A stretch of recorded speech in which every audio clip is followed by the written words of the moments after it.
Introduce myself, I'm Javier, good to meet you, Steven. I've spoken to you. Yeah. I'd say I would have tried to come. No, I wasn't. Yeah, you got me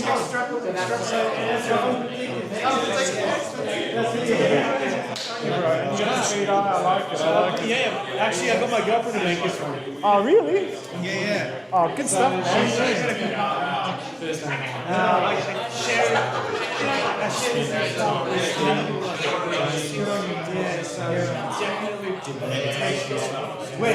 when it works out, I think a lot of people around me are going to be able to share it further. Until then, I shall pull the blame on it.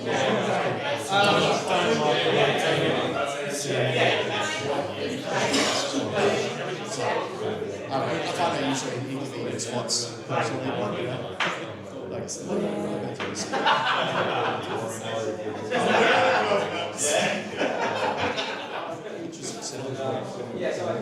All right, how's it looking, Jimmy? Oh, I haven't started streaming yet. All right.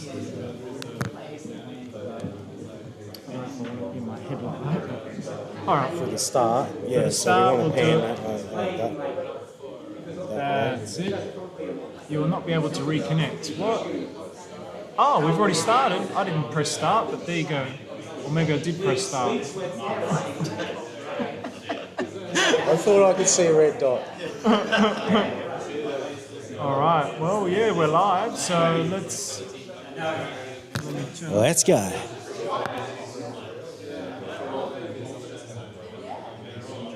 All right, it's live. Fantastic. All right, what I'll do is I'm going to share this all out to social media now.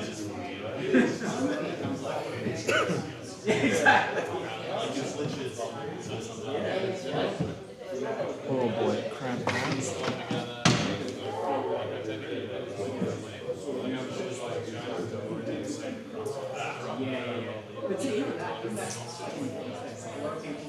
Still waiting.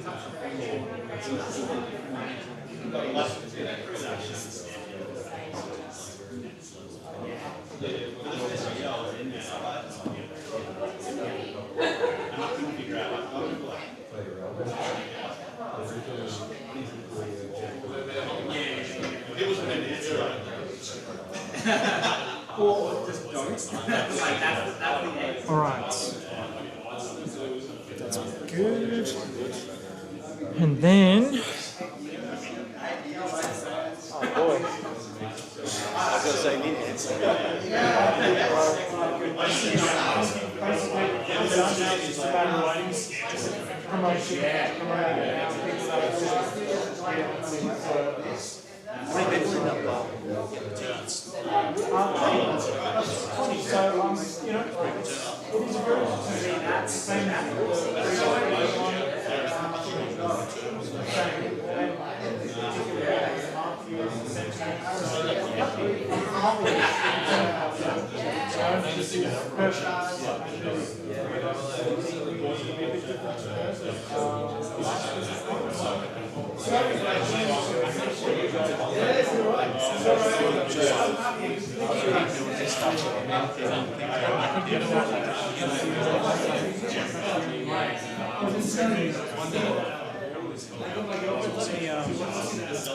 Where's that here? It is the microphone's here, so we can get the microphone in our conversation, which is always nice. But sure. Make sure that swears once.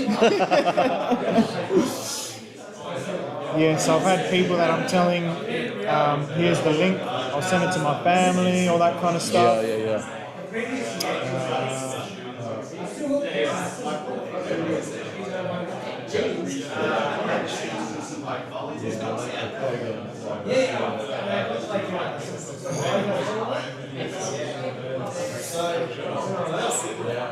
Sorry to be rude on this. You do your thing, man. You do your thing. Oh, maybe I should announce that food is ready to go though. Excuse me, everyone. Sorry, excuse me, everyone. The food is ready to go. If you guys and girls want to go have some pizza, there's pizzas in there. The bathrooms are basically along that hallway, and behind there you won't be able to miss it. So enjoy, and we'll get started at about 6. So that's when the presentation will start. So. I actually thought I was running late. I was trying to find a park, and I'm just like, bloody hell, I parked around the corner when I went to like a Free parking? Or? yeah, it's free parking. Oh, nice. Yeah, because there's Not along here, Water Street. No. Somewhere else? Down to the left. There's Okay. a little one street sort of thing that you can go down, and I parked there previously for like a concert. Oh, And I was nice. like, I remembered it, and there was one spot left. I was like, yes. Same as this street. I was like, oh no, the spot that I was used to getting, but it ended up being. So I was like, yes, Works out, mate. winner. It always works out. So. Sorry, man. Before I lose Yeah, it, yeah. gift for you. I've been printing all these hats, so I was like, Okay. I had this random one. I know it's not really your style to wear a hat, but you can have it. It's not my style, but I definitely I know appreciate you won't wear it. I already knew. I bought it. I was like, I know Steve won't wear it, but No, I you can just appreciate chuck that, it on bro. a shelf somewhere. No, absolutely. Here we go. Got to shoot. Also, just so you know, that's my most valuable possession. It's worth much more than the coins. Am I allowed to say your name? Quintrons. He's given us because some people want us to remain anonymous. So he's given me this dope little hat. Thank you very much, Quintrons. Lovely. All right. See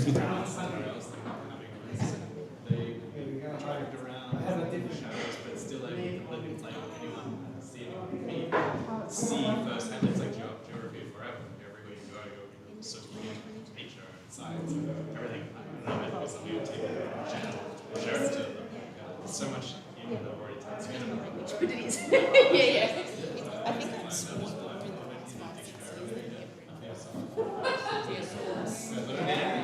Everything here, and I keep taking more. I don't know.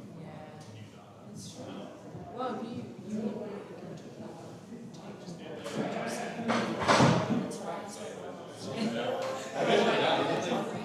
Oh, do you want to do it together, Drew?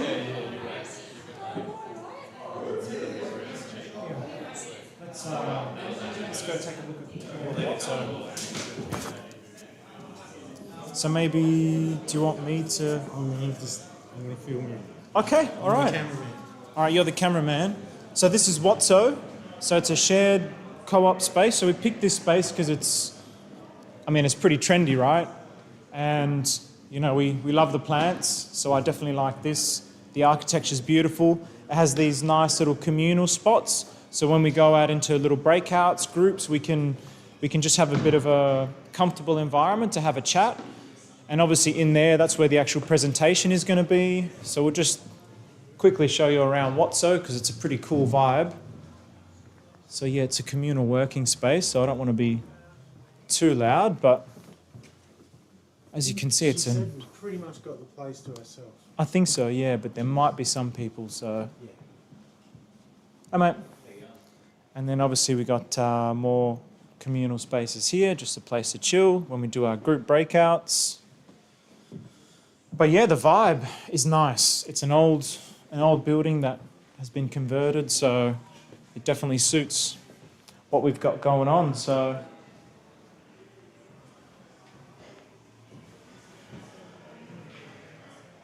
just a beautiful space. And we're going to be starting the presentation in about half an hour. So we're just having some food, mingling, connecting, getting to know each other. And yeah, just getting comfortable with each other and relaxing before we get into the event. So hopefully all the sound is good on the stream. And we're just going to put this down for a bit and just chill out with us for a while.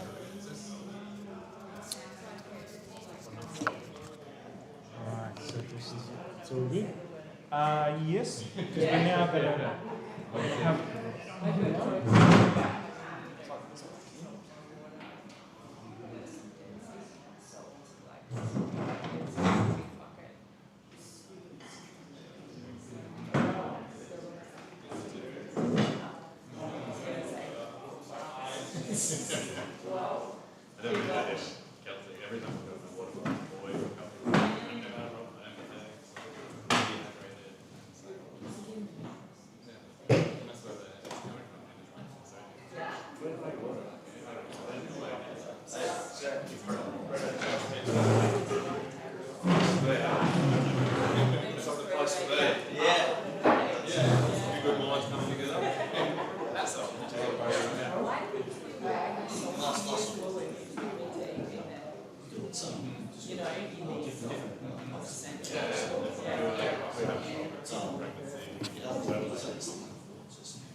I tried. There was a I thought it wasn't part of the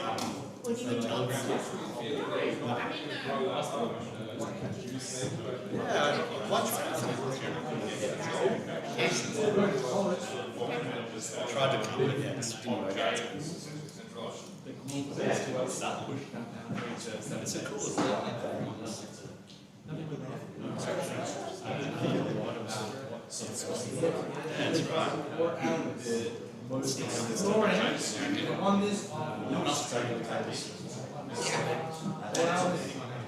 Actually, I have zero idea about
I'm worried that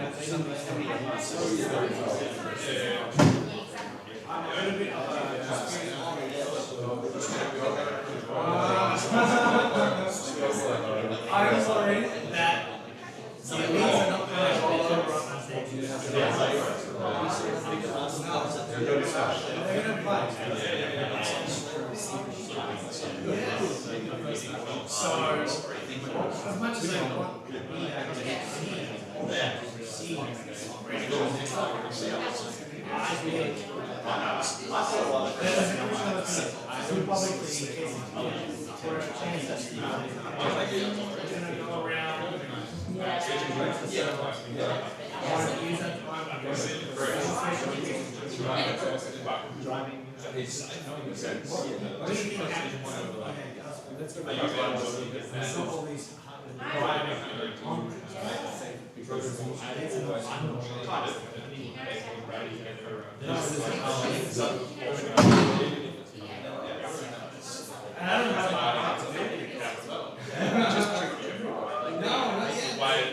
I need this to succeed in product.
And if you choose to be one, you have to download the toolbox.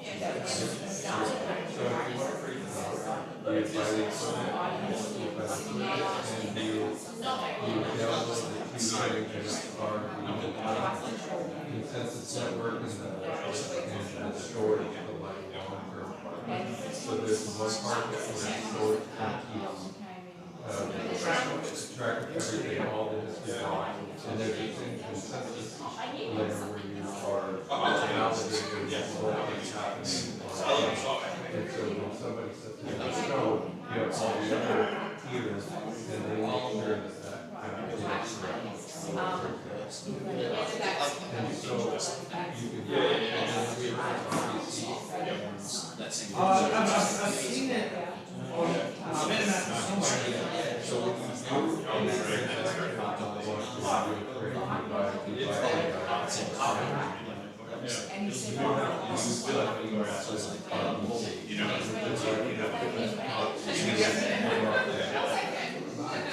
you were doing, if you still have friendly so you're talking about potatoes involved in intermediary activity in the machine as well. So you're using normal wallets and you're using the front of the website. So this is your server, what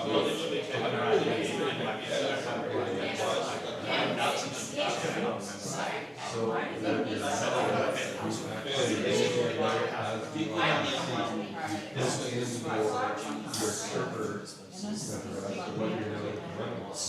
we'll put that into your MetaMask wallet or whatever. And that actually and so the same with Liberty,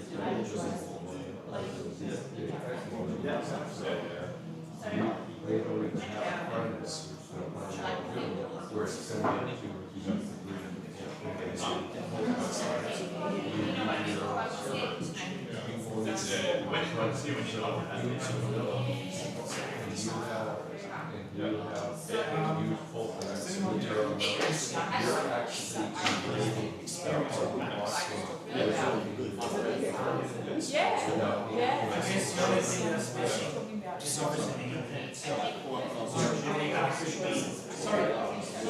We have trained Elon Musk in our team and Starlink to provide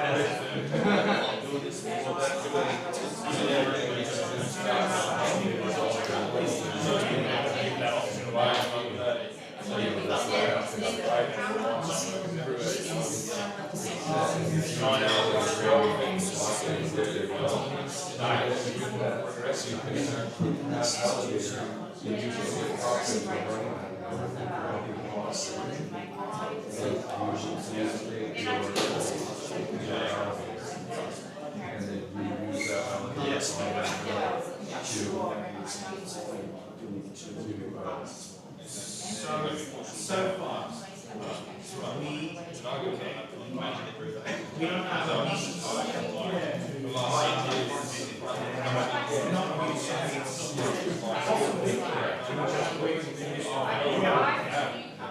otherwise you're running around. That's why you're running your nose also important because you're now helping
really did educate ourselves.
I think it's cool if people hear these kinds of conversations. I actually did an interview with Jezza. That's if you're comfortable with this here. Oh yeah, for sure. Yeah. 100%. Jezza, he has the vouch protocol. Okay, yeah. So that I actually did a talk with him 2 days ago.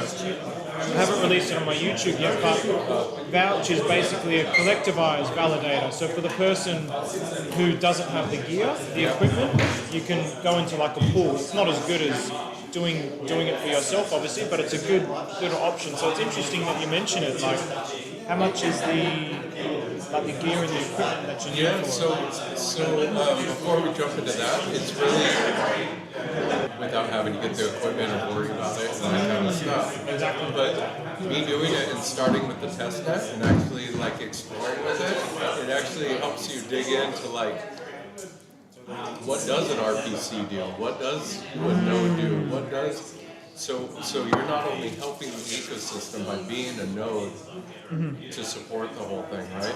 You're actually you can have an RPC attached to your node to where you do all your MetaMask transactions through your own node, which embeds it right into the blockchain, where you don't need to go through a second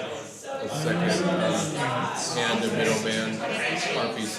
And it's gonna be like that, especially when all these protocols, like such as PulseX or the bridge and stuff like that, when they are, you're running the server on your own computer, right?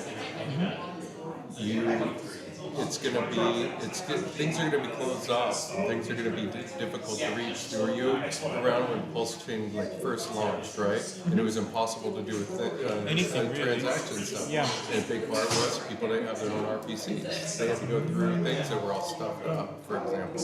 And so when shit gets hot, when shit gets exciting, you're going to want to run your own PulseX on your own computer. You're going to want your own node to run your RPC through, and you're going to be attached directly to the blockchain, where you don't have to depend on somebody's, Gamma, for example. I don't know if you know Gamma. He has a public RPC that's free, and he does good work with validating and stuff like that too. PulseChain. for PulseChain specifically, and it would be more beneficial to learn how to do that kind of stuff and to set yourself up Totally. before it's like you're dealing with a lot of money. When you're dealing with, fuck, am I going to really put 32 million pulse in this thing and I don't know how to run a computer, you know what I mean, or do code, for example. Whereas now 32 million pulse is probably what, a few $100? Yeah. Okay. And if you do set up as a validator, can you prioritize your own transactions? Is that how it's designed? Because it's hooked directly into it. Yes, it would ultimately be more of a priority than going through somebody else's RPC. So you can instantly process it. You don't have to wait around. Yeah. And it's So the equipment. equipment about $1,000. So you have to get a 4 terabyte hard drive, and you have to have 32 gigs of RAM. So RAM went up in price for a little bit, but I mean I put it together with a computer that I have laying around, and I put in new RAM and put in there, and you run Ubuntu, you run Linux. Okay. And then the programs that David Fetter does the easy onboarding with. So you just follow his process. You can follow his protocol, or you can do it yourself. Yeah. So it's. I love the idea of like being completely self-autonomous in that respect. You're setting up your own thing, your own path. And you're helping out the community, and you're getting yield. When you get a block, you get all the transaction fees. I gotta say, when things were hot last year, and things are really moving, especially when PDI was volatile during that time, the blocks were hefty. I mean, they were significant. They were really significant. The rewards that you were getting? The rewards, because people were spending so much money trying to get a transaction. They were everyone was trying to buy the they were throwing shitloads of pulse, and the validators were getting all of it. I mean, it was very significant. And I see that time coming for an extended period of time, because it's going to have to get through, right? As of right now, when there's not a lot of transactions and stuff, you're like, 9%, 10% on your, which is still awesome. 10% on your pulse is incredible. And that's without any blocks. That's for just validating. That's part of being the system. So Ethereum, for example, because it uses the same programs as Ethereum, right? Yep. They're only getting 2 to 3% now because there's so many validators, so many people are doing it. Because there's only 50,000 validators right now, you're getting 10% yield on your pulse. So not only are you helping out the ecosystem, you're another node, you got your own RPC, you're validating, you're getting rewards for validating. It's just like, it's an incredible thing to learn. Is that a private thing? Is that a private thing? Like, can people track down where the validators are? So Can you go? I'm completely anonymous. So I don't know how to do Did you bring any pre-rounds on that? Yeah, in case. Yeah, get one up. So Government can track down and like, we don't want validators here. I don't have cash on me, but you're running your own server, right? You're doing your own thing. And of course, I'll grab a couple of so then you could technically have a router that has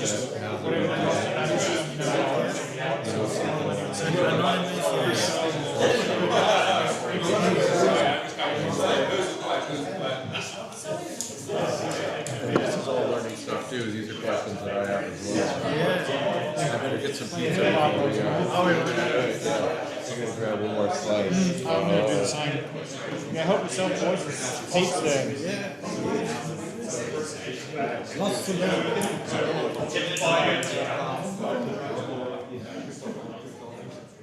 Yeah, I don't know anything about validating. I'm really interested, but it's just, I think we get this to work first.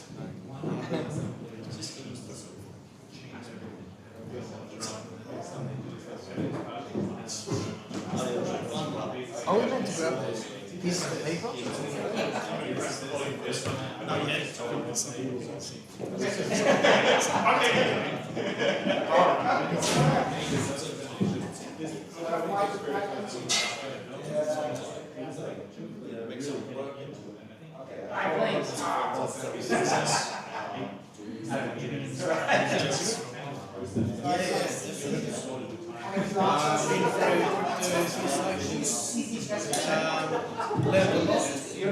Made lots of mistakes. So it is, you have to get wrecked to learn sometimes. I think that's really smart. So it's just what it is. I'm still optimistic because we're all here, right? Not giving up.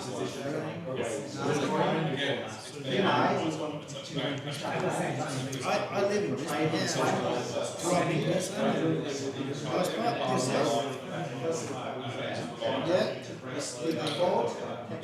What motivated you to come today?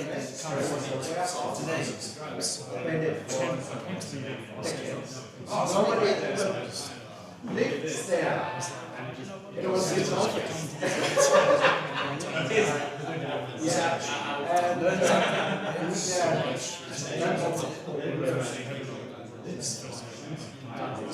for Stevens ones, but I have a lot of different events. I like to attend them, even if I'm not interested in the content, just to get a perspective of how people are doing this. And the sort of energy. People also display. Gives you a bit of a radar on part of the cycle of sentiment of people. Yes.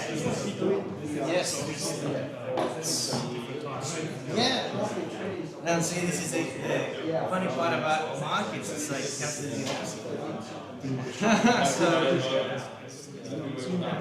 Yeah, exactly. You want to be in a small room, right?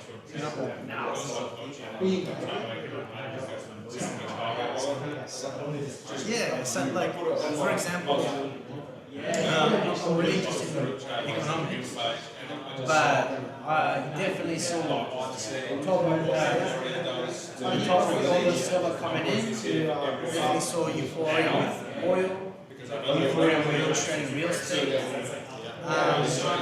So you can see these patterns repeat. They are slightly different in different markets, but the emotions are very similar. So we haven't had a proper run since 2017.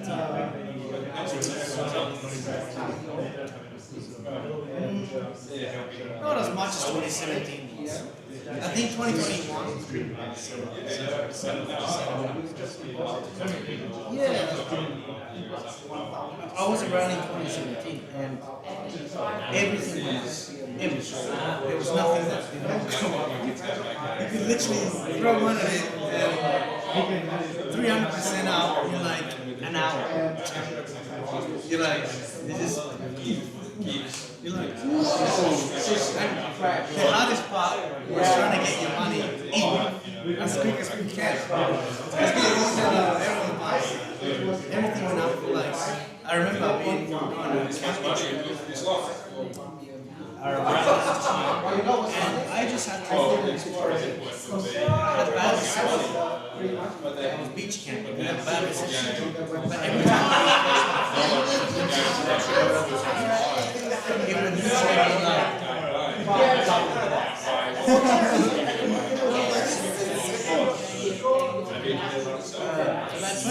2020, 2021 was definitely more narrow. There was definitely a lot of culture that still went up really hard, but it wasn't more like the champions.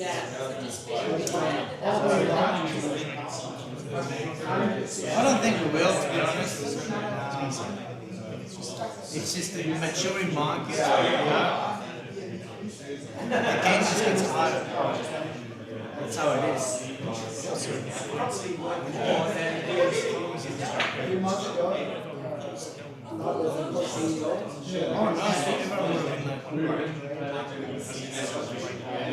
Oh, well, I bought it, and then it just kept going up. So I kept adding more. It's one of my savings. The whole lot's gone. And then it started crashing. And I kept buying it all the way down. Yeah, like this is gonna rebound and keep going. That was my first innovation in life. It's like, well,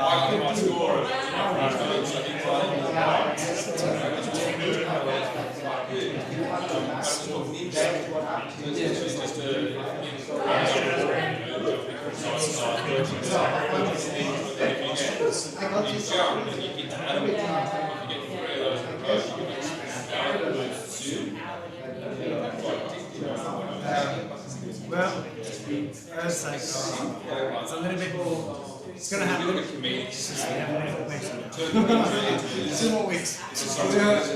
2 more weeks. I only got a toilet before this gets started.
Do you get all pizzaed out? You need more?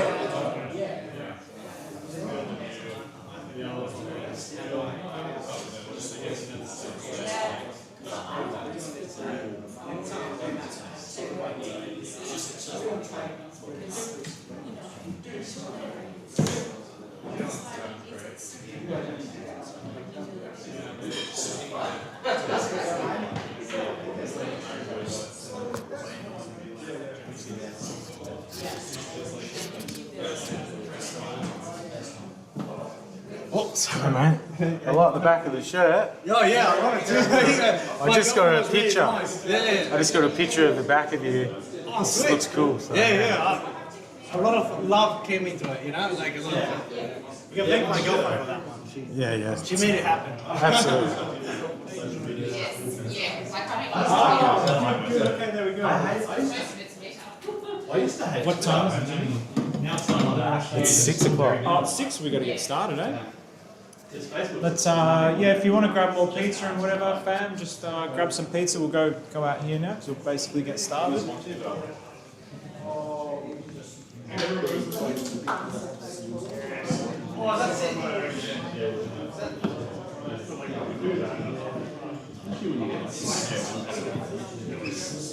That's the camera, right?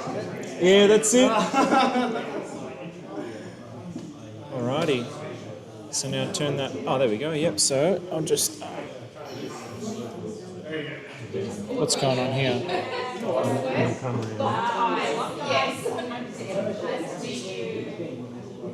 All right. So.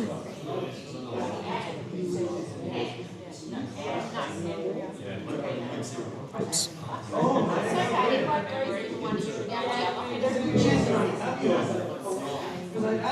All right, beautiful. Automatically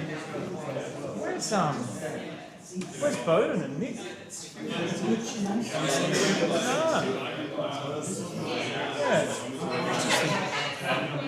terms of the pen and papers and stuff, do you want to hand them out now, or just give it to them in the group stuff? At the first group thing, we'll give it to them. Get them to take some. Okay.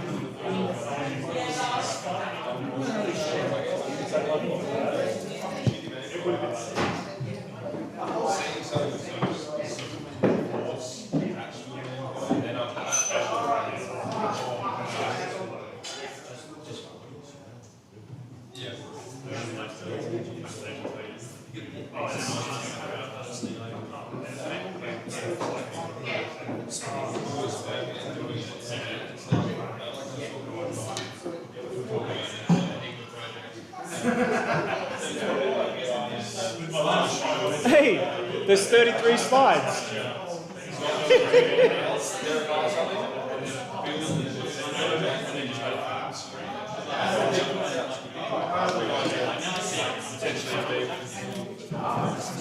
Yeah, just have a seat wherever you like, Jet.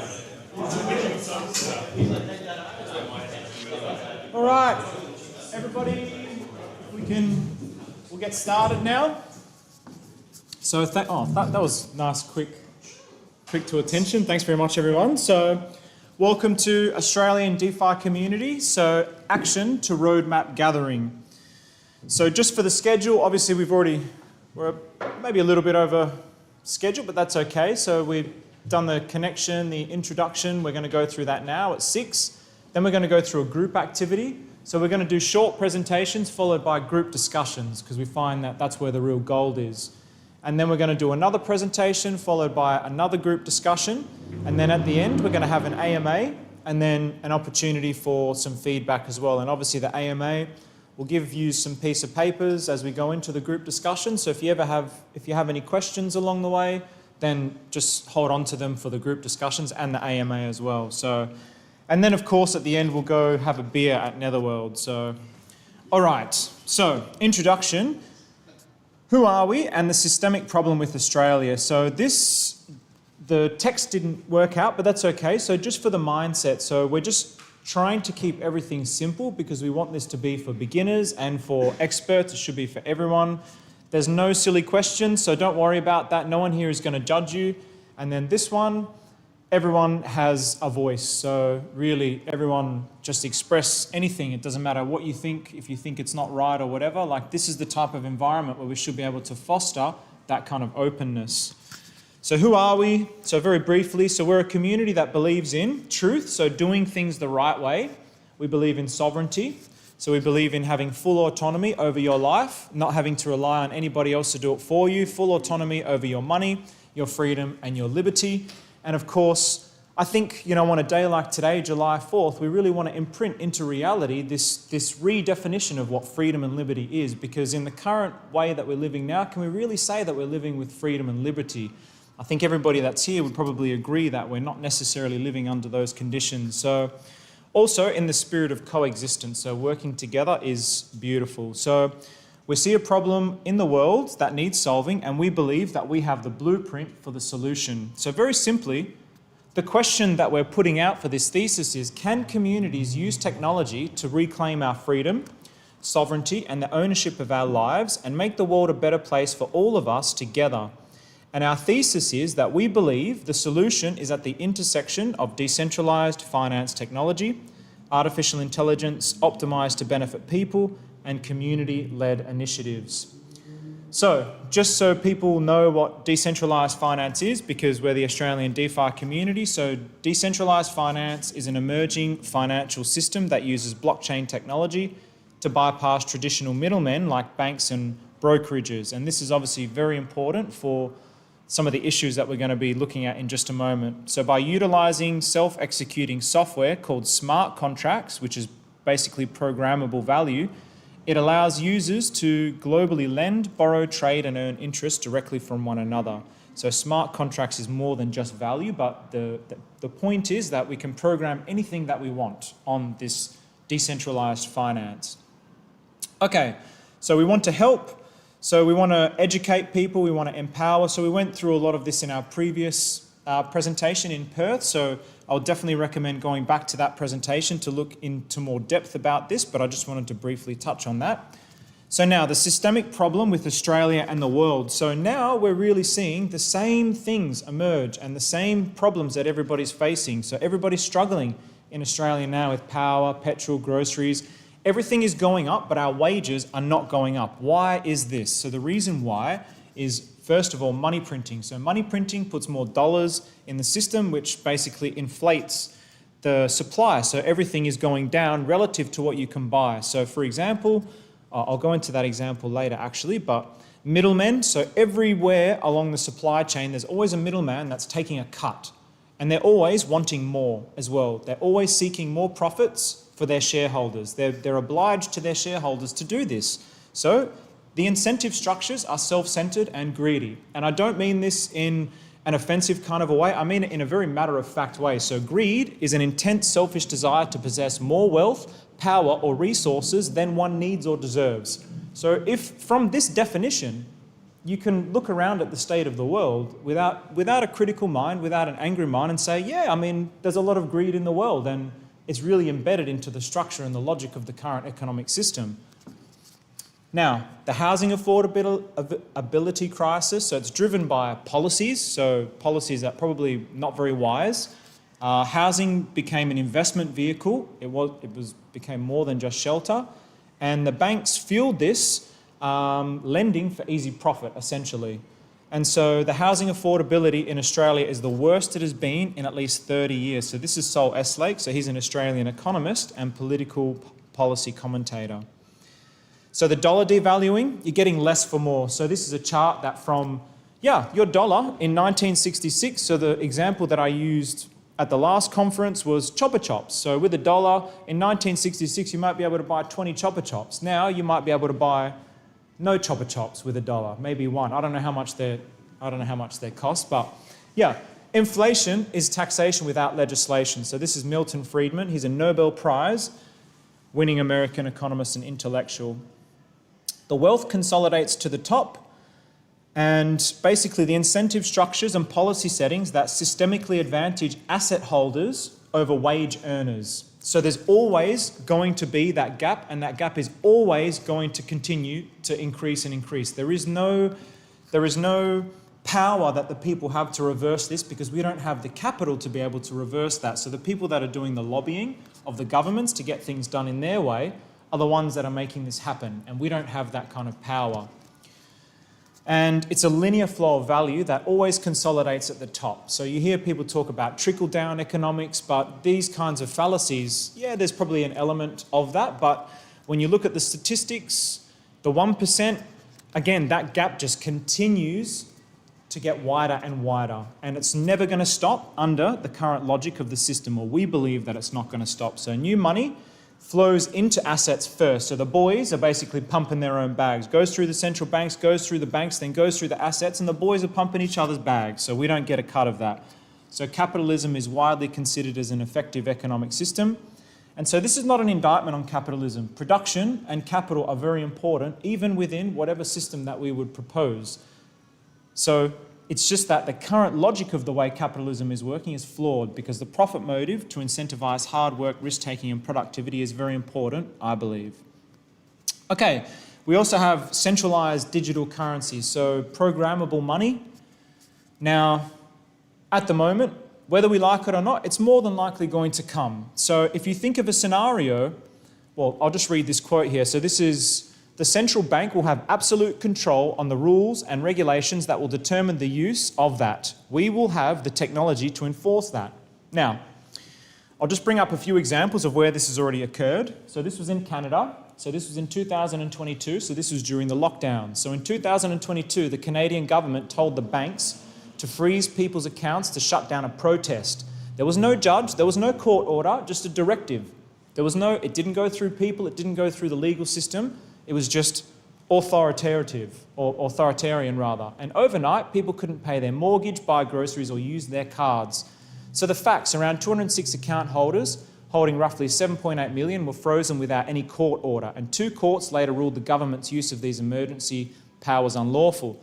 A bank could freeze your account immediately, no court order needed, a tactic that before this had been used by authoritarian regimes. Well, there we go. So not free democracies. And we're supposed to be living in a democracy. And in a scenario where we had the worst lockdowns on the planet, me personally, I don't necessarily trust anybody but myself to have any kind of control over what I can do with my value. And if you think about what could happen in a lockdown scenario, I think of the way that Australians went crazy for hand sanitizer and toilet paper. Well, what happens if there's another scenario like this and there's basic medicine that you can't get from the chemist because everybody's hoarding the medicine, but you can't go beyond a certain radius because they've told you can't move 5 kilometres. Well, when it's programmable money, after 5 kilometres, everything's surveilled by artificial intelligence, you get cut off. This is the potential that could happen. We're not saying this is going to happen, we're not saying it's dystopian, but we just don't want to leave it in anybody else's hands, period. So another example is places like Nigeria where they introduced a digital currency and basically just rug pulled everyone. And then China, same thing. So this is something that they already do in China to really control the population. So again, do we really want this in Australia? Me personally, no. Okay, so the core problem is then that we believe that the current system is extractive by design and that it's working as intended. So it's working as it's designed, and that the solution, it cannot be found from within the logic of that system because money is losing purchasing power over time, the debt grows faster than incomes, assets rise faster than wages, wealth concentrates at the top, and control becomes increasingly centralized. Okay, so that's supposed to say group activity. So now we're going to go into a little bit of a group activity. So we'll have a bit of a chat. So we've pretty much got just under 20 people. So we'll distribute everyone in just a moment. But basically what we want to get from you, 2 questions. So the first question is, what is your story and how have these problems impacted you? So what are the problems for you? So we want to know, like, is it cost of living? Is it housing affordability? Is it I'm worried about my kids for A, B, or C? So we just want to hear from you what the problems are for you. And then also, what is your reason for being here and what are you hoping to get out of tonight? So now we'll go into the breakout. So maybe Jimmy, if you go with the 4 on the front here, and then maybe Andrea as well. And then James, if you take these 5, and then I'll go with you 4 up the back. So if you guys want to go, so there's a few different areas. Oh, you can probably stay here if you want. Yeah, we can all stay here. If that's the case, then I have to go all the way to the top. That's all right, I'll go to the top.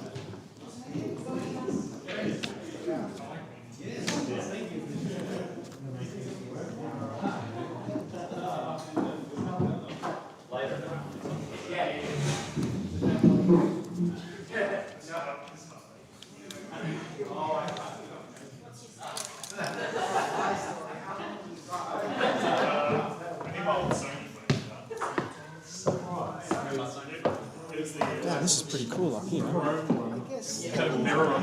Yes. So here's some pen and paper and stuff if you boys like write questions down during or whatever. The oldest technology. I know this is analog stuff right here. So That's right. It's very Your decentralized. analog time card every day at work. Oh, sorry, man. Take that one. I'll Good old swing across. paper time card. You do, man. all right. So I'm Sucks when you also forget to write. got the microphone here as well. So Hello, any viewers. there we go. That's it. So let's just go around and introduce each other. So Clintrons. Yep. Is it just Clint? Yeah, it's all fine. Okay. Yeah. It's, Clintrons is just your online name, right? Yeah, it's just, everyone's called me that since I was like a gamer back in the day. So Okay. that's what I'm stuck with. I just want to call you what you're most comfortable That's right, with. Clint's fine. Clint, okay. Aaron, yep. Robbie, Johnny, and then Stephen, obviously. So, yeah, let's just go around. We'll start with you, Clint. So, what of those problems has impacted your life? Yeah, we were kind of talking about this already earlier, aren't we? Like, we're talking about, we talked about a few different things, but like, I guess from what's impacted, yeah, definitely when you talked about the control of dollars and how things are spent, that's a big one, I think. And then it's hard. Like you don't always want to take it back to what happened during the old lockdowns. the old pandemic, but like during that, obviously it showed what could be done, even when it was just like you can't go to work. Now what can you do? Like, so like it shows how important. I guess how important money, not how important money is, but how important the way that you can make it and transact it does go. Like there was a point there where if you didn't do what you were told, you weren't allowed to go to the supermarket and buy something. Yeah. So just like, just the totalitarian sort of system of that, of like, you have to do what you're told, or else, even if you have money, you can't use it. So that's an interesting one. But then also, as you were talking about, like just looking forward and seeing, I can see the difference between like where inflation has been in my past and where it is now, and looking at my kids who are still young, like what's that going to be for them? Like as hard as it was for us to get into our first house, like Yeah, it's impossible now. I work with a lot of young people still, and like it's not even on their radar. Like they couldn't even imagine not being able to like. I hear this a lot. I mean, I have some of my cousins. They've just purchased. I don't know if I should be saying this, but yeah, they've been buying properties for their kids because they're worried about the affordability for their kids. They're preparing now. So this is, and that's only going to drive prices up more as well, right? Okay, all right. So the uncertainty for your kids as well, kids' future with homes. Okay. Anything else? I could probably take heaps more, but I'm sure some of them might come up anyways. Yeah, we'll go around. Yeah. So, won't take all the good stuff. all right. How about yourself? Well, the thing that really impacts me is I enjoy the job I do, but it's not viable to earn enough money to be able to provide for my family in the classic sense. Wow. Because I have And it's a full-time job. Yeah, 38 hours a week plus extra weekend work. Wow. I have a stay-at-home wife, and she does all our housework and looks after our child, but it's nearly impossible to live that classic way on the value of our dollars these days. Wow. It's just every time I go to the shops, I feel like I'm getting ripped off. Yeah. Because you go to the shops, I just need a couple of things, and you come out $150 later. And you've got nothing of substance. And it seems to me as well that the prices went up a lot during the lockdowns and they haven't come down. Yeah. So it seems like we're getting fleeced. Yeah. I don't know how you guys feel, but I think they only ever move one way, don't they? Yeah, Exactly. the same thing happens with petrol. You see, like what happened with the war recently. Oh, you have to wait for the new batch of petrol to be in the bowsers for the price to go down, but as soon as anything happens for the price to go up, it goes up immediately. Yeah. That was It's just the way everything is managed in the country, not even just finance, is killing our society. all right. They're the biggest things for you, you feel? Just being able to have a chance to make a better life for our family is taken away if you want to live a certain way. You have to have everyone in your household working 50 hours a week to be able to save any money, to be able to use that money to better your life. And then you have no time left to do Yeah, anything. and then you have no time left to do the other things that you want to do to benefit your families, or some people who might not be interested in families, they're friends. Understandable. Okay. Ravi? Yeah, cool. I'm basically on the exact same train as Aaron. I have actually just quit my job that I've been at for 18 years as a result of this exact situation. Really? I love my job, that's why I was there for so long, and it's not paying the bills anymore. We're getting to the point where my son's 8, we're trying to get him into private school for high school, and so my wife works full-time, I work full-time. I've been doing 20 hours of Uber Eats on the side as well, just trying So to you're get doing some extra. 40 hours a week, 38 hours a week plus Uber. Yep. Those 60-odd-hour weeks. Yeah, 60 hours. Yeah, it's Wow, fun. that's a joke. Yeah, it's full on. Wow. And I don't want to do that. So many people do it. Correct. Can I just how many kids? What's Just your, one. Just one. Yourself, Just one. Aaron? Really? Yep. Fuck me. Because I don't have kids, so I'm not in tune with that Yeah, problem. yeah. Holy shit. Okay, all right. One of those things to say, as a parent, you feel like you need to provide better for your child than your parents Of course, Yeah. So I grew up in a house where my mum was a single mother raising me and my brother, so we didn't get a lot of stuff because obviously it was hard for her to manage us. Yeah. And I feel like I want to provide all the things for my daughter that I never got to have. Understood. Yeah. No, But yeah, that's exactly. It's nearly impossible to do that and pay the bills. Yeah. Wow. That's what I'm- So you've quit because it just wasn't paying the bills. Yeah, correct. Yeah, and so the job that I start next week will remove sort of 3/4 of that extra Uber Eats money, if that makes sense. It replaces almost all the extra time that I would be doing that. Okay. But it's in an industry that I don't know, I have no love for. Whereas the other job you loved. I was great at it, and I know everybody in the industry. It's very easy to do that. I could do the job in my sleep. So this is making me a little anxious. It's making me a little, it's the unknown, and I've just kind of got to suck it up and do it because of the extra money. And so, for the last, 8 years or so, 9 years at this point, I've been, just dollar cost averaging what I can on the side into crypto to try to make up, to try to grow some of this money on the side that would one day down the track kind of make up for the loss from inflation along the way. Gotcha. Which is doing as great as it is. That's probably compounding the anxiety. That's one thing that's a problem for like myself. Is that I can barely afford to dollar cost average into crypto to try and get that chance because it's all getting spent on bills. Yeah. So I'm currently in a situation where I need to try and do something to make my bills less, but that's hard to do as well because then if you want to make, say, your phone bill that you've got for plans and stuff cheaper, you need all that money outright to put it in to make your monthly bill cheaper. Yes. Or to pay off your debt, you need to pay the whole lump sum in one Yeah. to make that bill cheaper. Gotcha. All right, Johnny, what about yourself? Yeah, I can definitely relate to what you all have described. So I used to live Gold Coast, and I went back to China for a couple of years, and I just came back last month.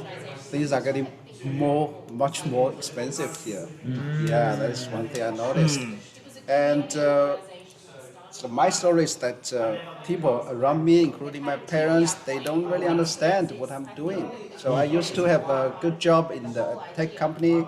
I suddenly quit and started all in the crypto like 8 years ago. Oh, wow. So they got confused. So, but anyway, I just kept doing what I do, and I don't really communicate up more.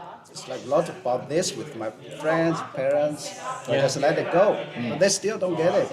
But anyway, so I'm still doing crypto. Yeah, so that is. And the thing with crypto is that you get good times, you get bad times. Now I think this year it's kind of one of the bad times. Yeah. So why it's like bearish. Bear run, you get difficulties with finance and everything, but if it's like bull run, life could be better. That's like, what troubles me is that it's just people not understanding me. It's like, why don't you just find a stable job? Yeah, but I still think that crypto can be my thing. Yeah, so that is like my conclusion. Yeah, that's awesome. So as in like full-time trading? Not trading, I got my team doing marketing, but I work remotely to support them now. That is what I do here. Yeah. Cool. Work with who, sorry? I got a marketing team back in China now. Yeah, I do job remotely with them. So I'm not working here. Yeah, but maybe I will try to find a job here, but not likely. Okay. None of them pay enough for your time. Yeah, definitely. All right, so now, what's your reason for being here? What are you hoping to get out of tonight? So again, we'll start with you, Clint. Yeah, I think we asked that question a little like the sign off on the Helios page. I didn't I? Which was cool. But Yeah, so I just feel like ask it again. No, it's good. No, wasn't saying what to ask it. It was. I think what I said was like it was just. So I knew that people that would be here would probably be, which I'm seeing now, in a very similar situation.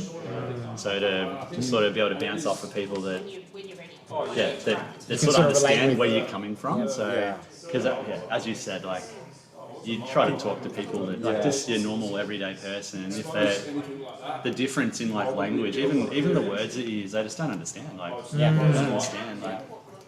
I think I remember listening to the first like crypto podcast ever back in like 2022. I think it was like a terrible like Bankless one or something. But so I listened to it and I was like, I don't understand 50% of the words these guys just said. I need to go learn another language. And then I committed to doing that. But like I understand now that other people haven't done that. So there's like a massive gap in not even in crypto knowledge, but just in understanding. Like totally. And I think there's a whole like education process that crypto puts you through, and if you have to understand finance to understand crypto, and you have to understand how it works. So a lot of people don't understand finance at all. So I think coming and just trying to find solutions to how to do that. I think we talked about this as well, like how to find ways to connect, or that other people found to connect with people, and to bring them into that in a quicker way, like in a way that's meaningful for them, but in a way that actually works. Like, it's so hard. Yeah, so if there isn't like it's literally like there's a language barrier between where we're at and what we want them to understand. So like if you could jump past that in a quicker way, and if anyone has thought of ways, like it's just interesting to see how people have found to do that. I mean, that's definitely the intention of what we're trying to do here. Make it accessible and easy for anyone. So, but that's going to take time. It's the same as when we first got onto a particular blockchain, using a bridge and connecting wallets and but now it's so easy, right? Like when you first told me to get me into PulseChain, the only experience I had was trading meme coins on Solana. I'm like, what is all this? Why is it so slow? Why is it taking 30 minutes? Where's my money going? And so what about for yourself, Aaron? So I came for information and just to see, what's going on. And because like in our education system, they don't try and teach you anything about managing your own finances or anything, which I think is a downfall of our education system, which I didn't really partake in either because it was not structured in a way that made me enthusiastic to learn anything. Agreed. Which is probably a good place to start with our society's problems, is we need to restructure how we teach everyone everything and the things that everyone is taught. Everything sort of gets shoehorned in together.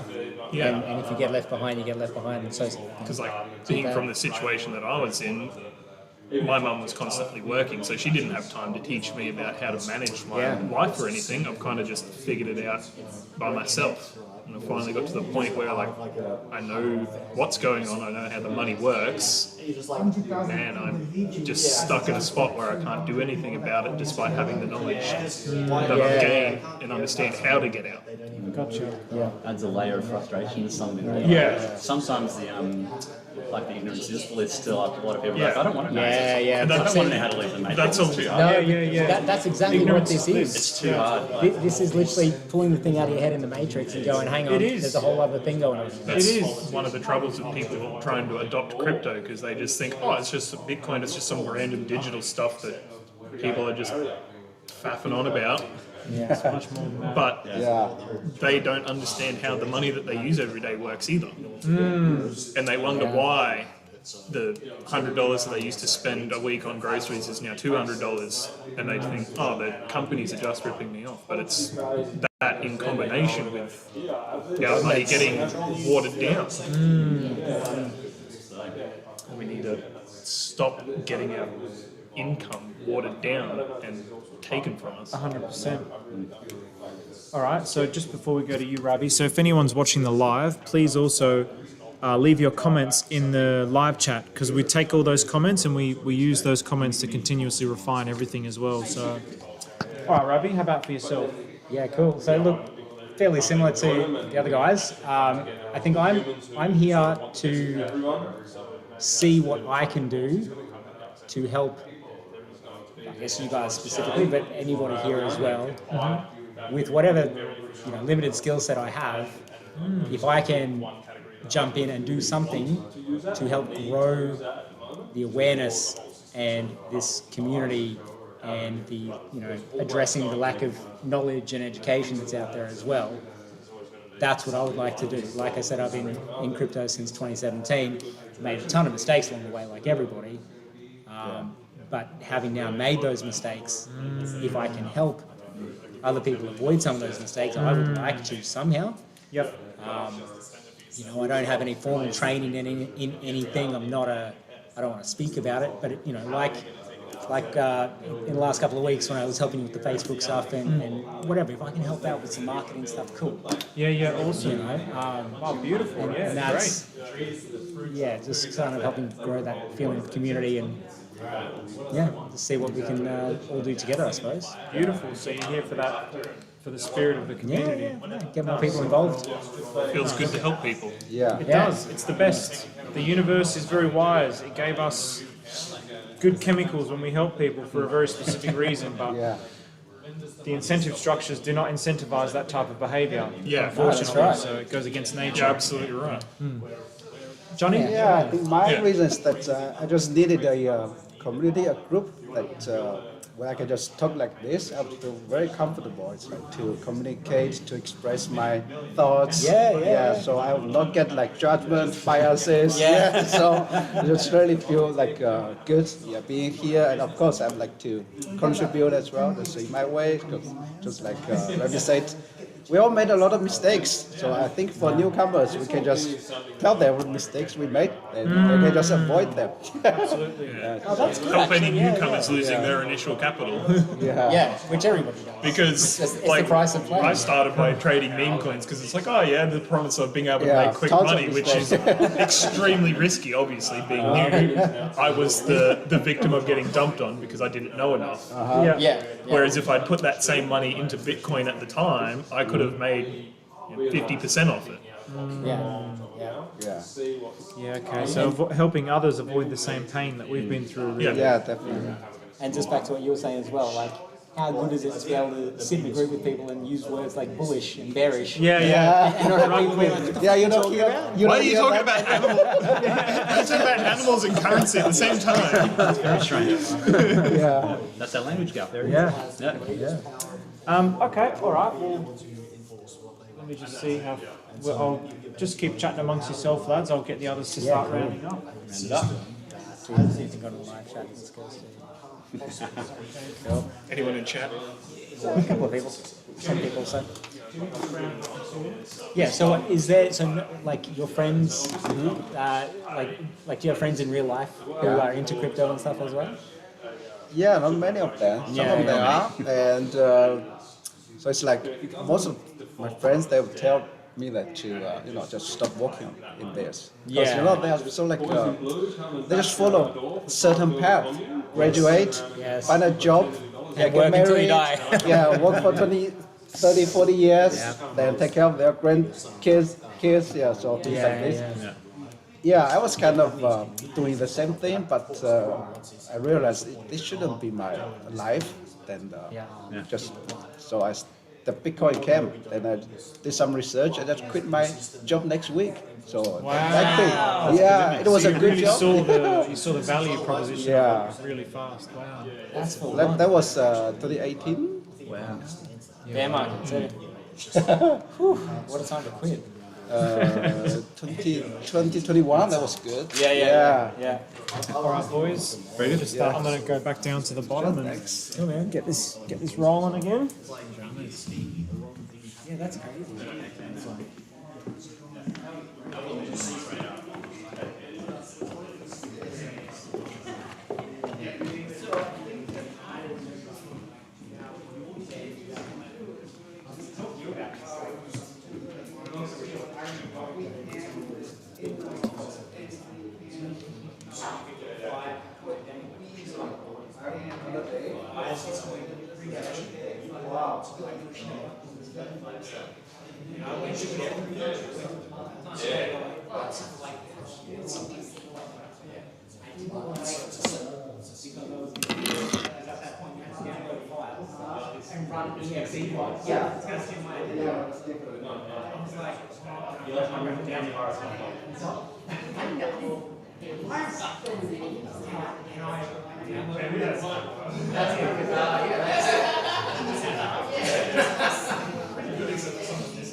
There's a guy who came in to use that.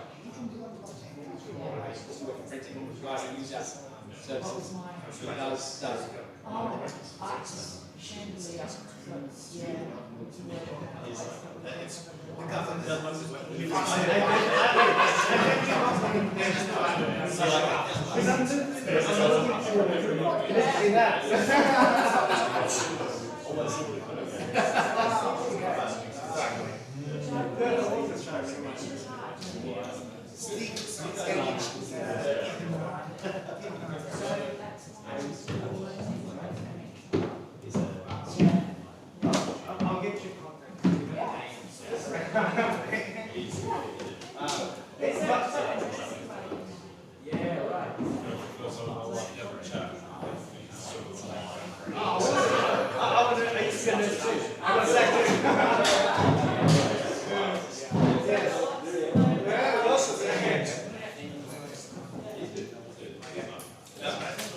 Alrighty.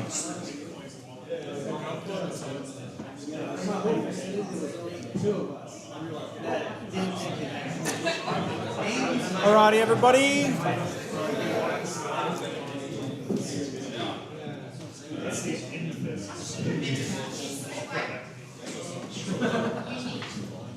Oh yeah, grab yourself some water.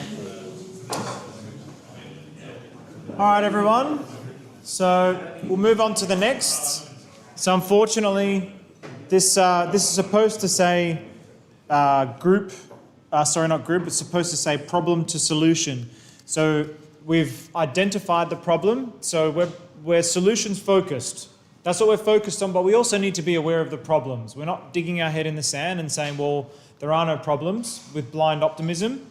We are looking at the problem so that we can create solutions based on the problem. So we're applying that logic, but we're solutions focused.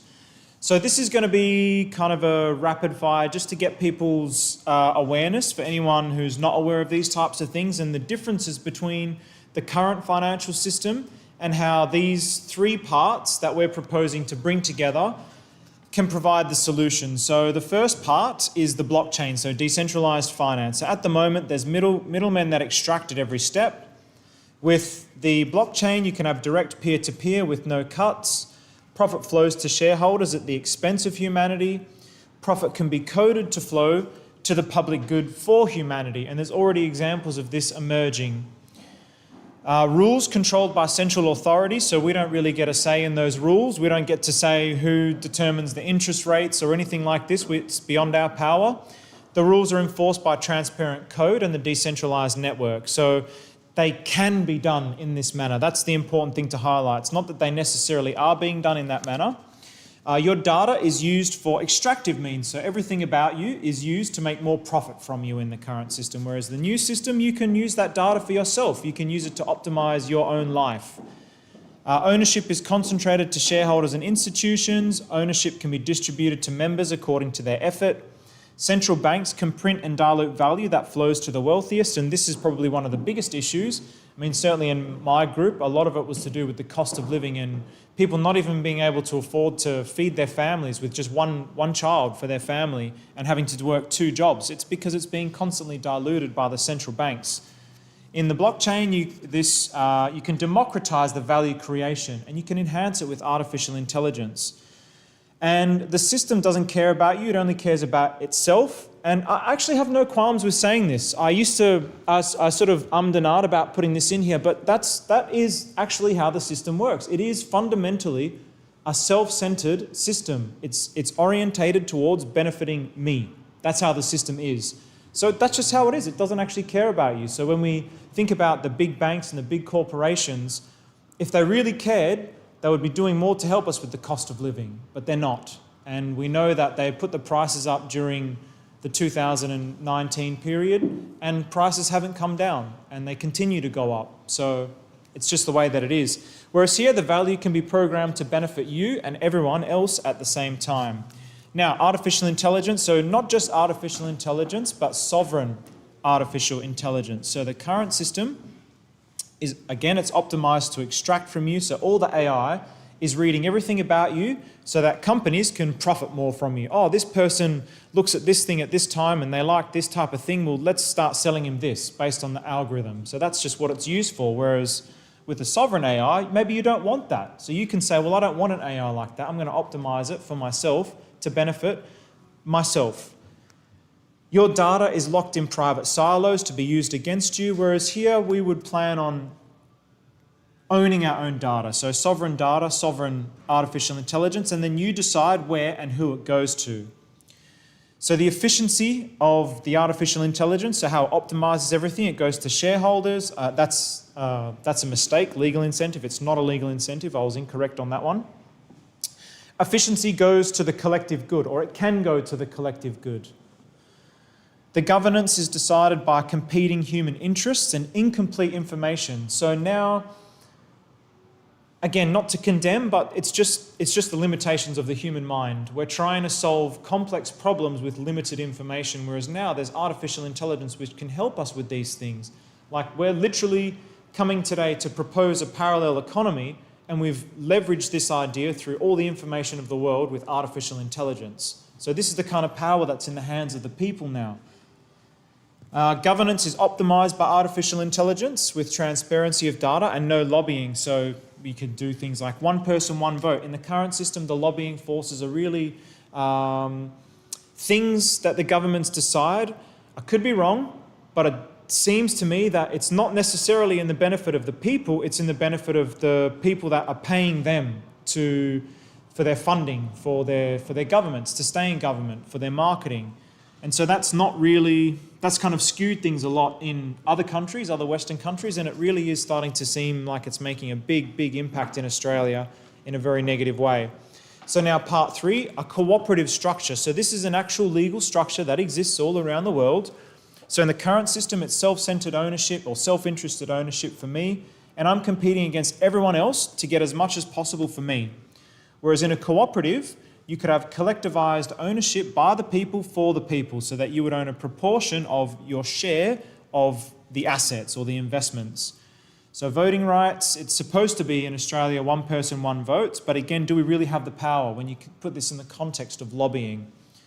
Whereas this, we could really hard code it with one person, one vote, or it could change based on a number of factors, but those are the things that the community can decide. So again, lobbying distorts what's right for everyone, so there'd be no lobbying in a cooperative like this.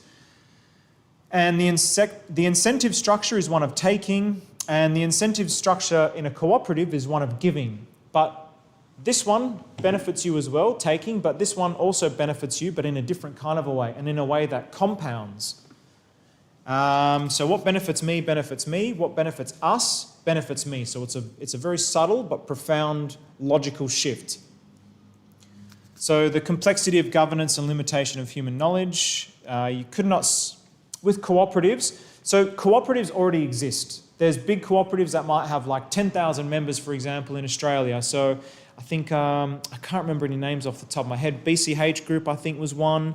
But they exist. So farmers get together, they create cooperatives to benefit each other. But the problem is they're using analog. Everything's pen and paper, old systems. But now with artificial intelligence and optimization, you can really scale up the inefficiencies of a cooperative. So the way that cooperatives have kind of hit a roadblock, you can really take it to another level with these kinds of technologies. So to summarize, essentially, the current system is a system that's designed and working as intended to extract as much as it can from you. So you're the yield in the system, and everyone wants your data, your time, and your money for their own ends. That's just the way the system is. So everybody's taking from you for themselves, which leads to suffering, because it's a self-centered logic. Now, the proposed system, this is a system that we're proposing is designed to give to the whole, and therefore to you. So you own your data, you own your time, you own your money, and you own all the assets within it, and you determine your future as a sovereign being. So it's a logic of giving, a logic of decentralized and sharing, and it's a logic that's built on love and giving. We were talking about this up the top. It feels good to help, but the current system generally doesn't necessarily, the incentive structures aren't incentivizing helping people. When you're trying to take from everyone to feed your own family, it's not incentivizing those types of behaviors to really help people. But it feels good to help people. The universe has made us in that way. It's chemically wired into us. But we can't live like that under the current system. I mean, we can, but the system itself should be one that's embedded with that logic, but it's not. Now, so the blueprint then essentially is decentralized finance plus artificial intelligence plus a cooperative, and what we're proposing is an AI-powered decentralized community sovereign wealth fund. So that's essentially what we're proposing here with the Australian DeFi community. So let's think of an example which everyone's going to be aware of. So I'm just going to use an example with two systems. So I'm going to compare with the current system and then the cooperative kind of system that we're proposing. So obviously in the current system, there's middlemen at every step of the way. So you have the farmer who's growing it for $1, but then he sells it on for a 30-cent profit, goes to the wholesaler, he sells it on for a 40-cent profit, goes to a distributor, sells it on to an 80-cent profit, then goes to the supermarket, and then they sell it for a profit. So basically what started at $1, you're paying $2.50 at the end. So in the end, the consumer is the loser in this scenario because every step of the supply chain, there's a middleman that's taking a cut. Under a cooperative system where it's collectivized owned assets, together you could pool money to buy a farm, buy a co-op distribution and buy a co-op store. And so with that in mind, each step of the way is being reinforced by itself. So instead of there being middlemen that are taking cuts to maintain their businesses and profits, everything belongs to the cooperative. It belongs to us. So we don't need to maximize our profits. You might only just have enough profit to keep it running. It would just be it could be algorithmically programmed for whatever purposes that we need. So everything is in the benefit of the people. And so once you own the assets, the end result is everything is reinforced and you're paying a lot less for the same tomato at the end. So this is like an example of buying up a supply chain as a collective. So instead of the individual perspective of cryptocurrency where it's like, oh, well, I'm just going to make money off everybody else and I'm going to everybody's putting their money into whatever it is, let's say Bitcoin, and then somebody takes the pot of gold out of the top and then you get these big drops, which everybody's experienced. Maybe not in Bitcoin, but in other kinds of coins. It's a logic that is the same logic of the current system. It's just me against the world. So I'm in this cryptocurrency and I'm trying to take all the value out of it so I can buy a house or a Lamborghini or whatever it is.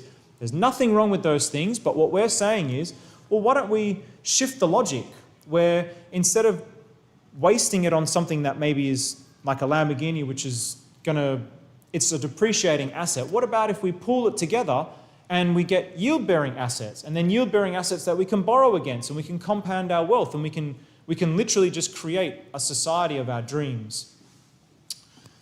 So, basically, in diagrammatic form, on the left-hand side, from an energetic perspective, the current system is scattered energy. Everybody's competing against each other for the same share of everything, and so everybody's in competition. And this is actually, I remember learning this in architecture, it's the way that society is built up as well. Everything that happens on a microscopic scale to a collective scale, it's the same sort of functions. And so this is the characteristics of cancer. So cancer in mitochondria, they break away from it, and they're basically like selfish cells, and then they just try to steal everything from the body, and then they reproduce. And that's the logic, that's the same kind of logic here. On the other side is coexisting energy, compounds. So it's all about bringing the value together.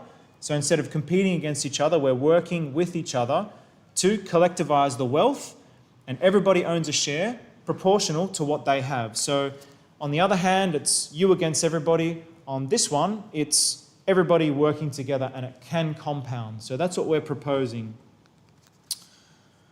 So in other words, it creates a virtuous cycle. So we're starting with the community. This is what we're doing now. So we're going around Australia, we're building the community, we're planting the seeds, we're saying this is what we think, this is the logic that we see in the world, and we believe that if we can bring blockchain technology with artificial intelligence, we can start to accumulate assets, and then we can create things that are backed by assets. So it's not just creating a token with nothing backing it, it can be backed by a farm, it can be backed by solar farm, wind farm, it can be backed by a log farm, whatever, right? You can accumulate assets. Then this is going towards a stronger treasury that's united by the cooperative, which lowers the costs for everybody. So then the cost of living crisis, it's not going to be something that we do overnight, but if you follow this logic, it will lower the costs over time, very simply.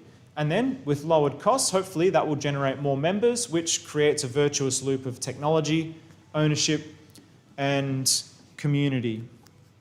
Okay, so what I do want to say is the pieces of this kind of thing are already being built. So it's not something where it's like outside of our imagination. So even in the Perth event, there's already things that are advancing from the Perth event, which was the Australia Day weekend. So for example, the ZKX wallet, I'm not sure if that was out at the time, but this is an extremely easy to set up and use wallet that you can do on your phone or on your computer. So we're going to go through that process with everyone who hasn't done it, with full self-custody and inbuilt privacy features. Helios Pay, so this is what we use to do our crypto payments. So there was about 4 or 5 of us that paid in crypto. So in the Perth event, this was not possible, but now it's possible. So we have crypto payment rails. And then there's Crofter. So when we were talking about a minimum viable product to present to here, one of the minimum viable products there was a few different ideas we were thinking about, and one of them was, what about collectivizing ourselves as a pilot and testing to see if we can actually do this? Because this is really all about, we need to test it first. So it's all good and well to have this thesis, but we need to test it.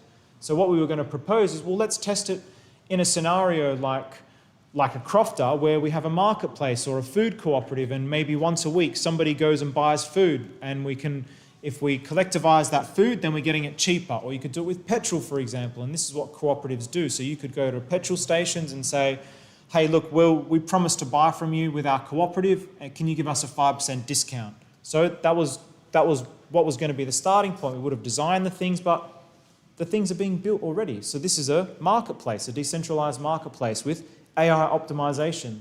So the things are already starting to emerge in the world. So we really feel like, we're really in tune with the flow of the world because we're moving with it. And we're actually not ready.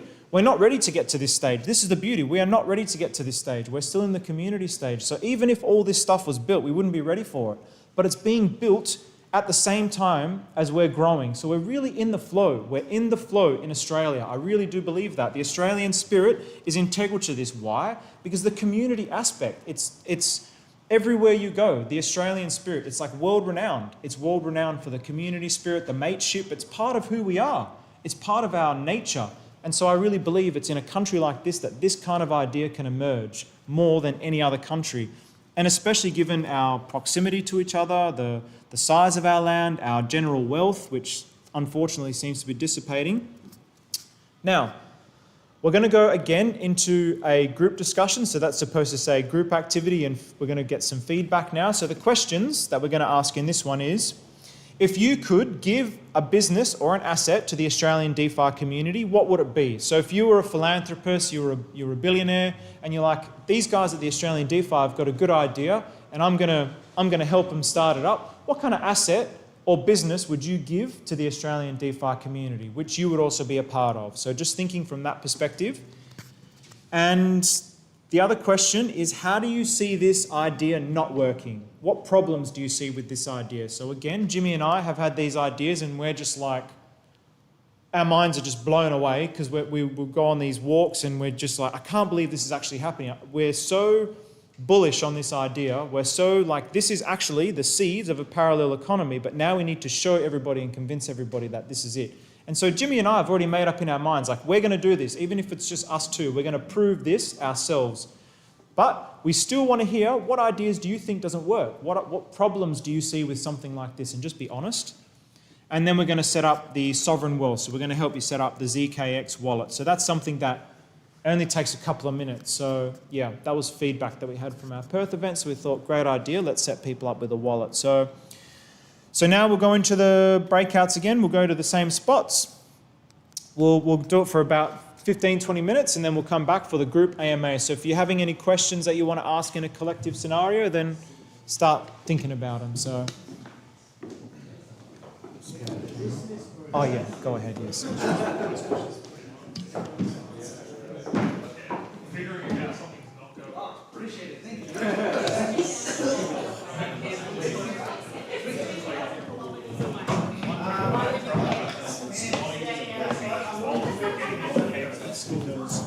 Which is a big downturn in my life because it was never interesting enough to want to pay attention. Oh, shoot.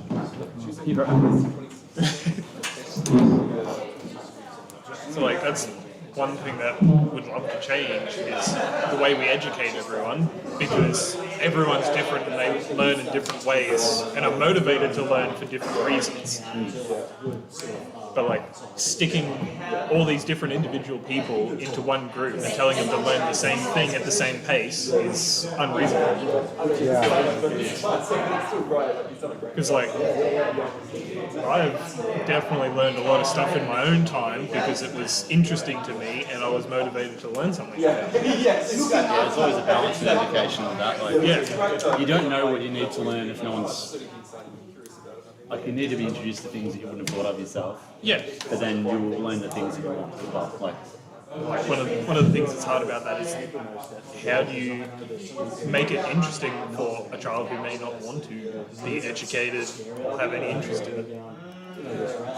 Education in that sense typically would come from somebody that they resonate with, they have respect for, and can maybe like explain things in a different way that makes it more interesting, more fun. Yeah, that's one thing that definitely would help me in schools, if there was somebody who was actually willing to help me figure out what would make it interesting enough to learn. And like, one time in high school, I got an A+ for a term in science. Because that particular subject in science was interesting, and I paid attention and learned something. But the rest of it, with the structure of how everything is, my teachers and the principal automatically accused me of cheating. Yeah, right. Yes. Because they had never seen the results of uninterested versus interested. Right. Suddenly it just seemed too good to be true. Yeah. So how could this kid who's not interested in anything or want to participate in school get an A in something? But it was just based off the fact that the subject was interesting and I paid attention and listened. Yeah, absolutely. Right. Could you give us an example of? Yeah, the first question's an interesting one. No, well, I kind of don't want to. I mean, I could if you wanted to. Okay, so an example. So when I was thinking about this, and I was thinking about supply chains. So for me, from my point of view, this is why I don't really want to say anything because I don't want to influence your point of view. But from my point of view, well, okay, let's say if it was going to be food, which is something that everybody has, everybody needs, so then it's all about owning the supply chain to reduce the cost. So the first thing I would get is a farm. So that would be my first thing. But I was, like you might have a completely different idea. You might be thinking, well, maybe a coffee shop because it's going to generate yield, or if the concept makes sense that you're collectivizing the wealth, it's going into, like you own your portion of it, but we're just connecting it together. It's like Power Rangers or Voltron. It's connecting the forces together to create something bigger and better that we can't do individually. So yeah, what could that be?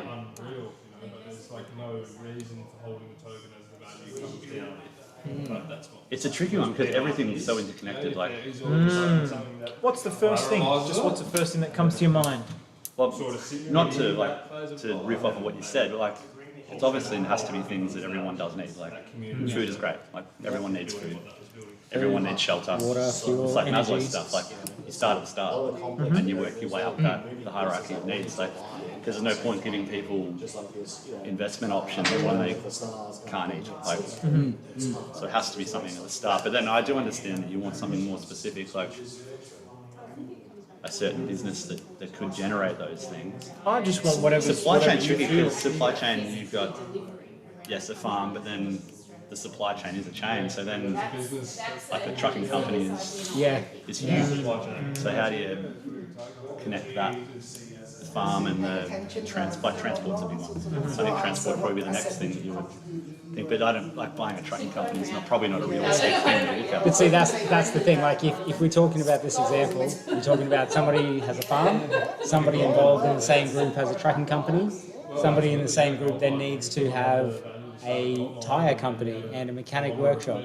Somebody Or in an engine reconditioner if the That's- engine blows up. Right. You also then need warehouse space owned by somebody else in the co-op. Which we're kind of jumping forward to the second question there is like the issue is that. But I suppose it's almost rebuilding all of society that already exists, but bringing it under the one umbrella. In some ways, correct. Under a different structure that benefits people. So the start would be, how would we acquire a town to start building a co-op that lives in this way? So for you, And your featuring- first thing would be featuring the education to support it. So for you, you're thinking you would start fresh. You'd be like, let's buy some land. Yeah. Let's build a new society. It's hard to work alongside our current broken system with how it operates and takes from everything that's involved with it. I think it comes back to what you were saying earlier, Steve was here, is that the education system is not set up to push in this direction. So it's already teaches people how to do things the way we do them. So maybe the first thing is education. Like, education set the system the way that it is. Education will change it to the next thing. It can't change without people knowing that there's a difference. So, like, just having the systems don't work, people don't know that they should or could use them. Or why they should use them, maybe even to start with. Maybe the why is the most important part first, before the actual physicality of it. The why? Yeah, the why. Like, why does someone want to do this? Like, we know why we want to do it, but why does someone want to do it? Like, how do you tell everyone else why? Why would they need their somebody own else why as well. want to be involved in what we believe? Results. Results would be Network the selling effect. point. Of course, yeah. I mean, it's not inconceivable to me, like, that if you can start to prove the results mathematically, and if everything's being optimized along the way. So let's say you buy a supply chain. Okay, well now you've got the AI that's optimizing everything to minimize costs, to then save you money so that you can reinvest that money. But then you also now have assets that you can borrow against, and there's so many tax benefits in a cooperative. There's so many. And when Jimmy was explaining the tax benefits to me yesterday, I understand the concept. The concept straight away to me was like, that's the fucking ultimate idea. It's so simple that it's almost dumb. And it just can snowball infinitely if it gets results. But I don't understand like the tax side of things, and that's where Jimmy's really good. He's like a mechanic, so he understands all that sort of stuff. He's sold businesses, and And I was like, are you fucking serious? Like the way he was explaining the tax to me, I was like, this is going to happen even faster than I anticipated in my mind, based on it's already set up in this way to benefit this kind of a system. If you're doing good, you can start to get grants and gifts and if you're doing good. So How do you translate that to being something that needs so yeah, instead of thinking of the resistance, imagine like that it works, and then what would be like, forget the limitations, what would be like, fuck yeah, I've got $1 billion, here you go, this will help start you off. I think this would be the best idea to get you into a, maybe it's gold, maybe you go, you know what, I think the best idea is if I buy you $1 million of gold and now you can back your treasury with real physical gold, like just anything. Anything come to your mind, businesses, assets. I mean, you mentioned education. I think that's a valid. I was thinking there's plenty of space in our country, starting with having a place to build a community that.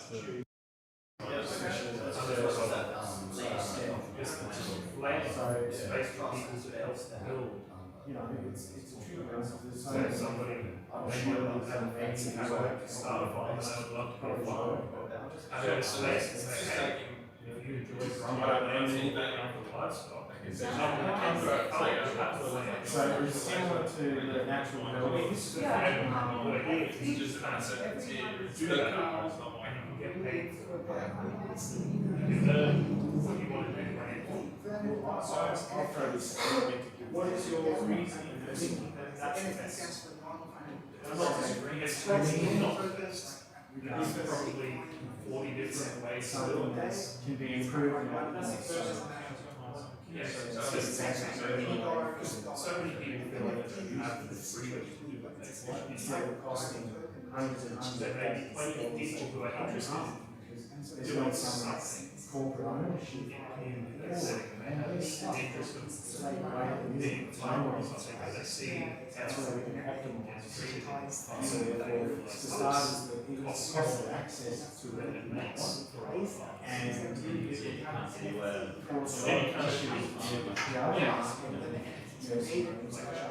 that's one thing that stops a lot of people from pursuing that basis for it into something that benefits society, but also benefits them to think of all the lines for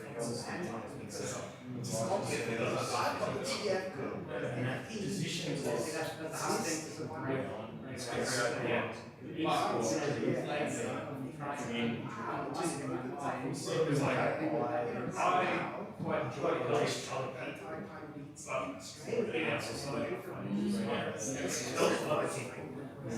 The only way I can help people is by giving, and I don't have anything to give.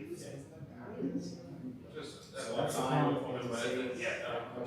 that would happen. There are some people like yourself when you're injured. Someone lent my knowledge and we just shut down. There is someone coming back and saying, I'm going to be Well, wasting human beings. at least you had the time there, like let's do this, that's a lot of time there, now improved ownership, and then something. I don't think that I'm in this embryonic phase in no state about something is self that protected until we're ready for its own images. So if you look at it from the extension work, it's at your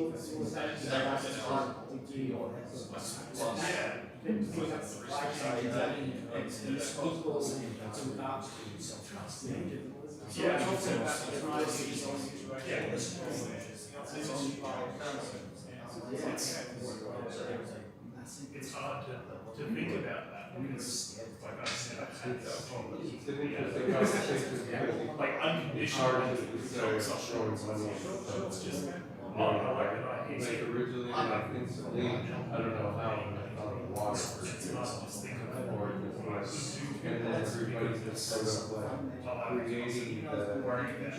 creating the water, so not like the water source, but creating a system that makes it to the actual community in the neighborhood, right? But like having everybody involved from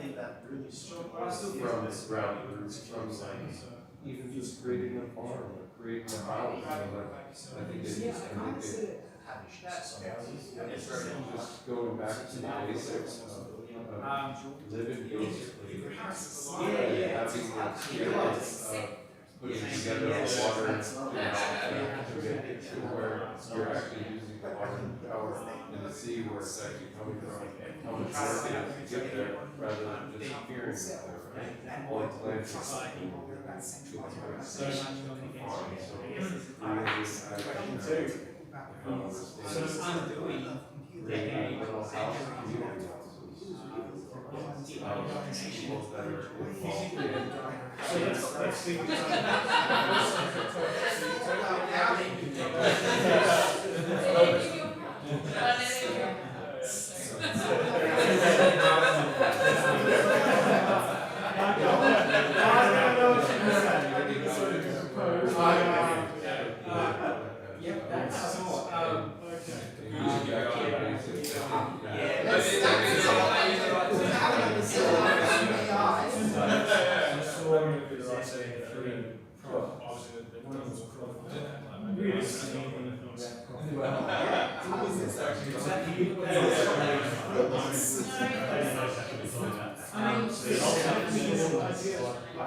community hubs where every Sunday we meet at the community hall and we exchange. That's a really nice thing. So you just turn around.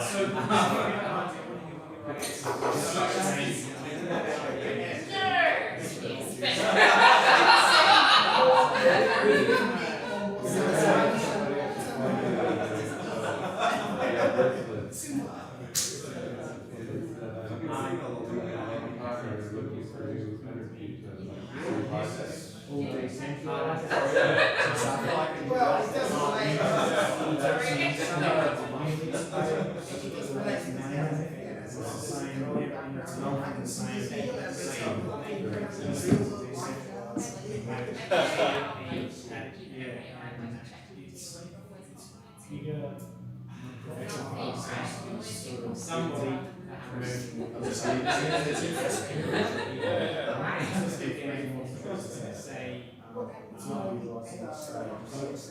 So there is there is a natural source, no merchant fees, no one in between, so treasuries, and the system works on their feedback.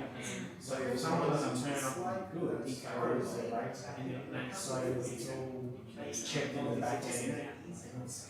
That's essentially, that's the direction it's able to look at things much more detail. I just want to see in sort of accounting systems.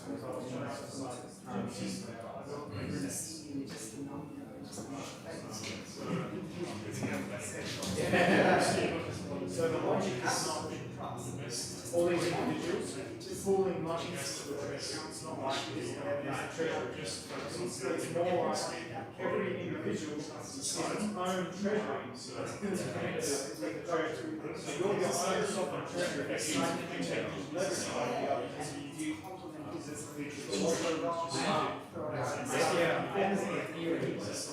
I'm not sure how practical works. Of course.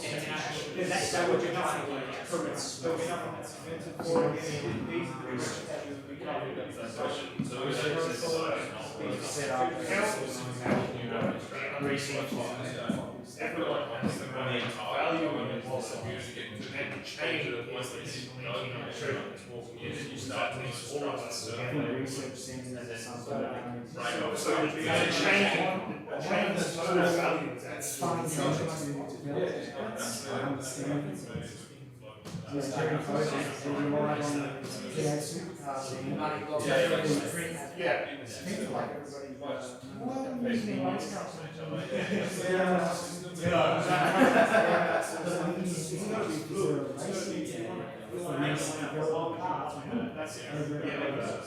if we had that mindset, okay, what about yourself?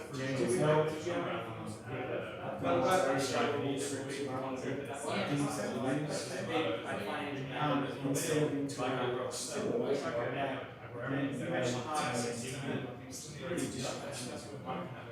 So I think the sporting and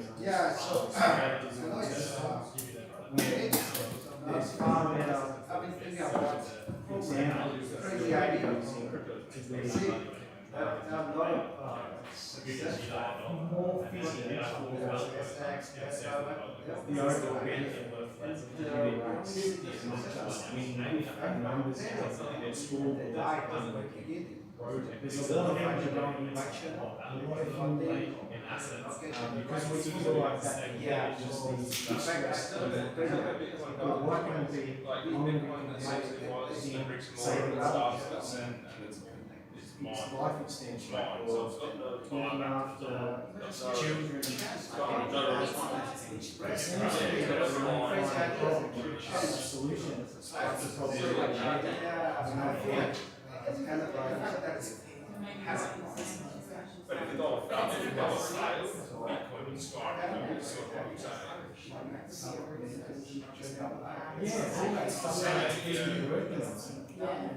So then for you, if you just wait around for something to go around, then you might think.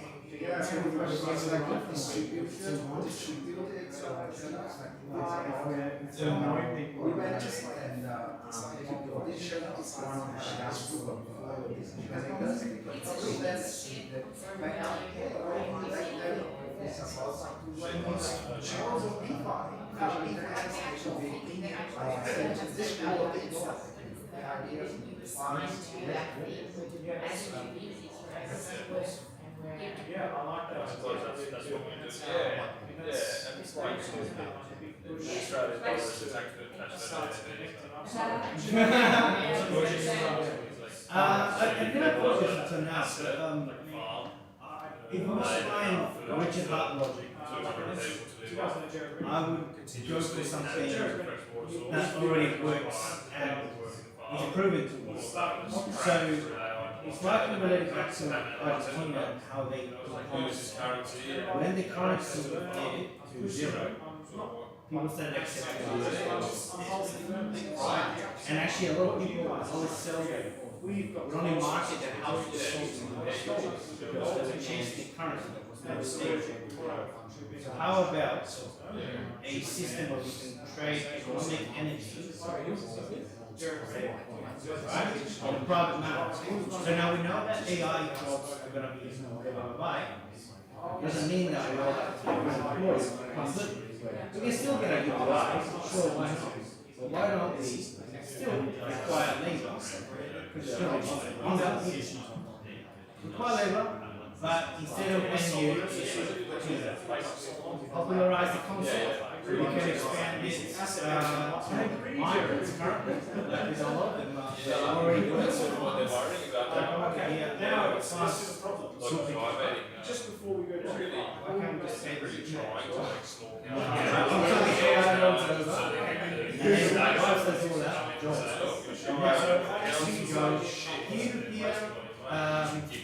what's this?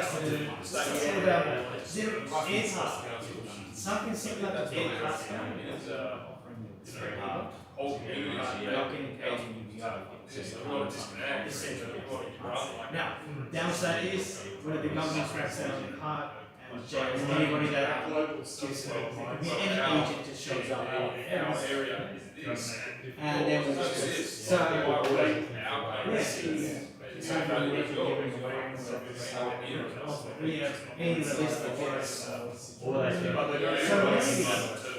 so I would not personally advise this job because this centralized body.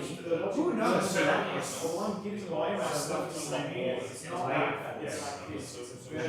So you have a job that is applied, but you are listed as yourself for that job to be completed. And once that job is completed, it's like private. I guess that shields you as the person that provides the labor, and shields them as well. In this world that we're I'm just like thinking authoritarian versus that.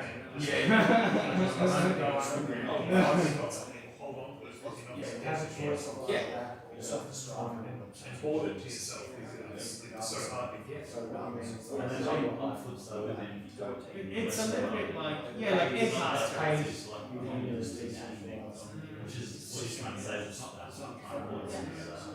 So you can make it.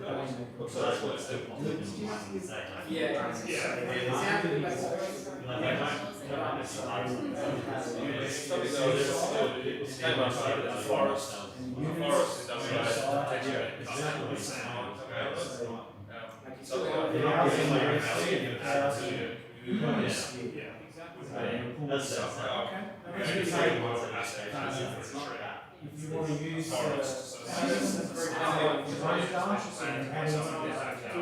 the overall value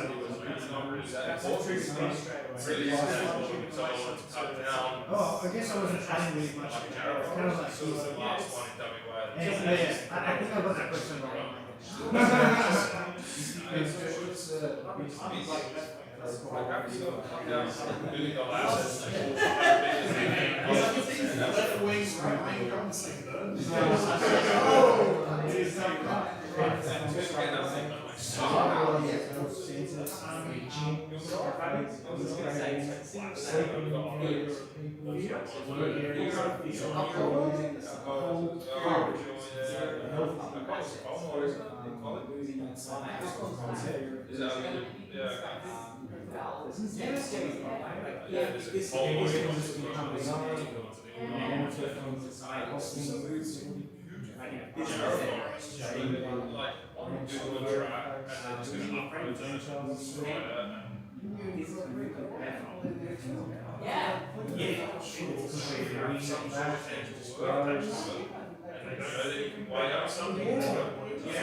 How can I? We're not saying that.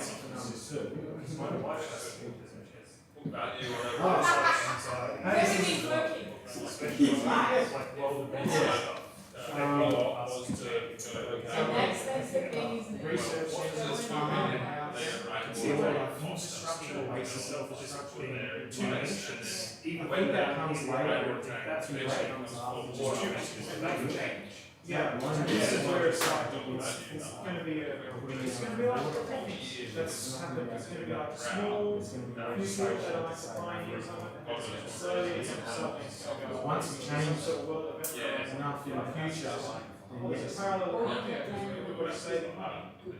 this is what it's going to be. So we can instigate research into self-sustaining water sources. Yeah, absolutely. Decentralized.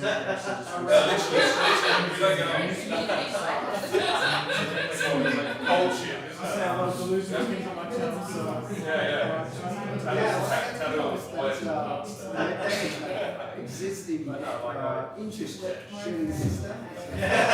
Some decision makers tend not to set innovation. This innovation is like change things and which they are benefiting from. Yeah, so it's pretty much yeah, it's like I don't tell you that it's not just don't like it. It's not because they don't like it. I think this situation something we can no, I have yeah, I installed this particular case and I see for the ones flying sky, it's like 30 meter high, 100 meter high. It's general through wind, yeah,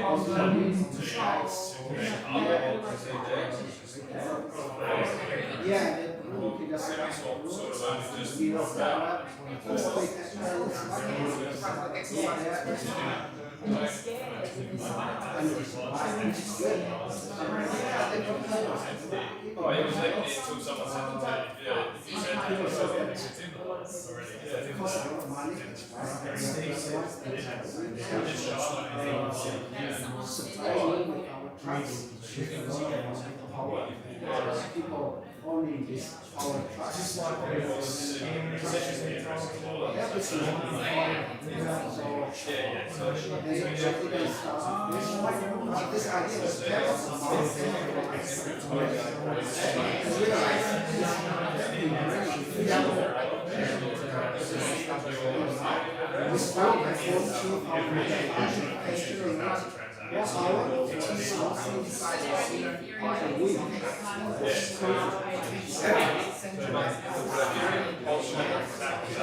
And then we've got a lot of feedback graphs on very straightforward.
It's not actually. It's like if you were willing to pay until the whole world changes that price, $200 for each. And you set the price at 14.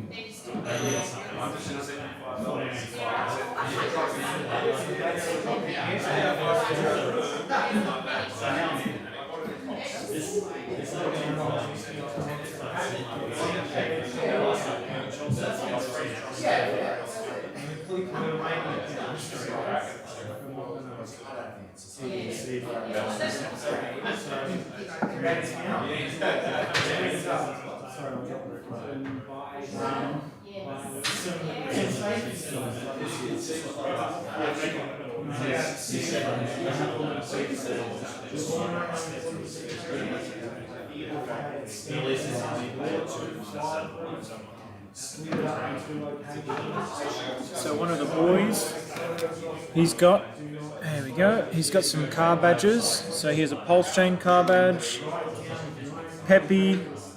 So one of the boys, they're magnets. You can put them on your cars or you can put them on your fridge too, really. Ethereum. We've got Bitcoin. So all the different assets. One of the boys, Clintrons, he brought me a hat, so that was a gift for me. So we got the Hex and PulseChain hat. So yeah, people are bringing pieces of themselves here, which is really nice.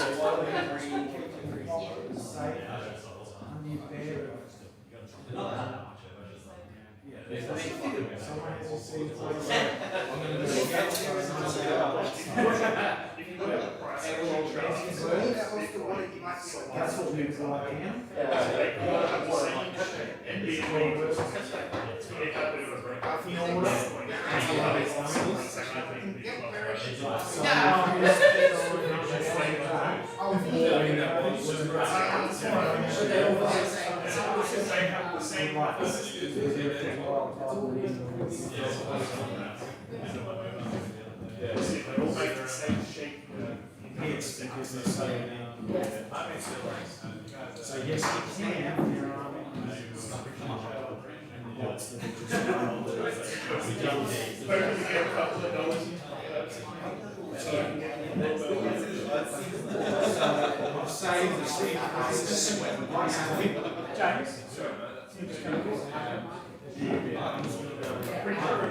Passwords. Just giving you access to this device. So what I might do is I want to put this here. So you can't log in with passwords.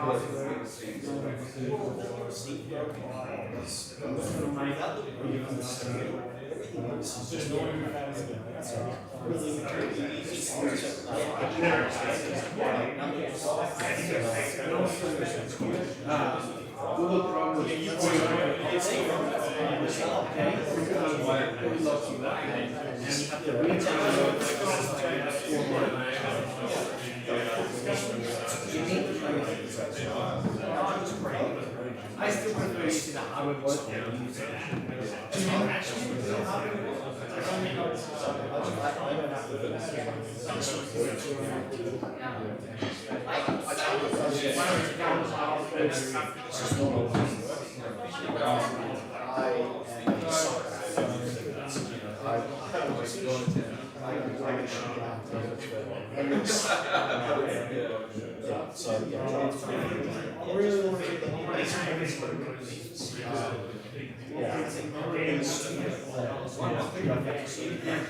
It's like everything. We have to show you that. It's still all right. So James, stay down here. All right, everyone. So we're going a lot over schedule, but we've only got about 23 minutes to go. So we're going to do like a bit of an AMA now, which is going to be a little interesting because we've only got the one mic. So basically, we're just going to talk about some of the things, first of all, that we noticed in the group. So, like some trends. The cost of living for me is, as I mentioned earlier, I was quite blown away. So I'm single and I'm fully taken care of, so I have not really much concerns about these sorts of things. But to hear that there's people with even just single children really struggling and working multiple jobs, and that this is things that they used to love, but they can't work under those, they can't even work in the jobs that they love now because the money's not enough to even take care of their family in the most basic way. That was extremely alarming to me. I didn't realise it was that bad. So even though I talk about it, I've never sort of had that direct experience in that way. So I thought, yeah, that was very alarming. People like this kind of thing to be understood. They want to come into an atmosphere where they're understood. Because what we're talking about here, you know, we're trying to break this down into simple things, and it's not going to be easy. Like, this is going to be a long process, and it's taken us in this journey to get to where we are in our level of understanding. So now we're trying to deconstruct that and simplify it for everyone. So some of the common trends is, well, we've all suffered pain in the crypto market with losses or sending things to the wrong places or getting scammed, and we want to help people avoid those things. So I think there's really a nice sentiment that is emerging in this community, which is what I really like. And I think there was a lot of, so with the idea, there was a lot of, resistance is not the right word, but like it seems inconceivable. So my group was like more focused on how it can't be done because of A, B, and C. And so there's like this heaviness in our hearts and our minds about, boy, we're really going up against the whole entire system here. So it's really like, can we really do this? So there's that kind of like hesitancy I felt in my particular group. So there's a lot of other little things, but that's what I'll say for now, and I'll hand it over to these boys. Thanks, Steve. So yeah, to be honest, we're aligning very much with what Steve was saying was going on in his group.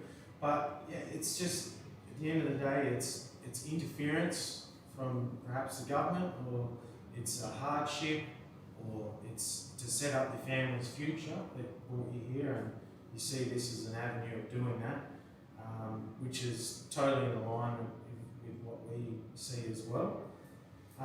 The sovereignty as well is important for people to have their own, decision making over their wealth, and so yeah, it's all resonated with the RH kind of thesis, and that's also brought people here as well, because that spirit also shines pretty strong. People also like to try and change the perception of crypto for people and just empower them with the necessary information so that they can understand it correctly, and change their mindsets, because it's all just a mindset of what you perceive as value and what you're willing to accept in that moment to exchange with somebody. And if you think it's okay, you're going to do it. If it's seashells, if it's money, if it's crypto, if it's a piece of clothing, you're willing to exchange it, and there's that agreement between the two people there. So it's a mindset that is that, oh, well, if we get paid in this money, it's the only money we can ever use. But that isn't the case, and that's quite obvious. So, yeah, we're just talking about the first section, and then I just basically just kind of gave a summary of everything, so it's up to what you So in terms of ideas that people have come up with, they're also similarly aligned. Natural health facilities, healthcare centres, research centres that research into how to optimise basic services like your water supply, how to make everything more efficient within just the infrastructure that already exists in the world. That's probably more of a long-term kind of goal where we can have the power and influence to actually do those kind of things. Farms, community housing. So it's all along the lines of helping the fellow human, and so I think that's exactly where Steve and I were with that in our own minds as well. Yeah, I think that's pretty much all. Things that are important to keep in mind is that the leadership and how things are governed stay intact and don't degrade, because we need to have a democracy and a community-based decision-making system, not just a one that benefits a particular owner of something. And that's where this system differs from the current. Yeah, you have anything to add there, James? Yeah, look, I think you probably covered most of the positive aspects, the opportunities. I think sovereignty, that's just something that comes up in all the discussions, doesn't it? This kind of technology is giving us that ability to actually operate in a sovereign way. In terms of the issue, I think what we just discussed in the last thing was the whole idea of self-custody and how that's probably a hurdle, because as soon as people hear about what I'm responsible for, looking after my own keys, my own wallets, and there's no central organization, that's kind of like a mindset thing, isn't it? So I think that's important to acknowledge, because yes, the technology is new, it's not necessarily easy to understand. You know, as the technology progresses, as Steve said, the tools are building, as we progress in understanding, spreading the education, and I think the tools are just appearing to support that. So, yeah, some good questions.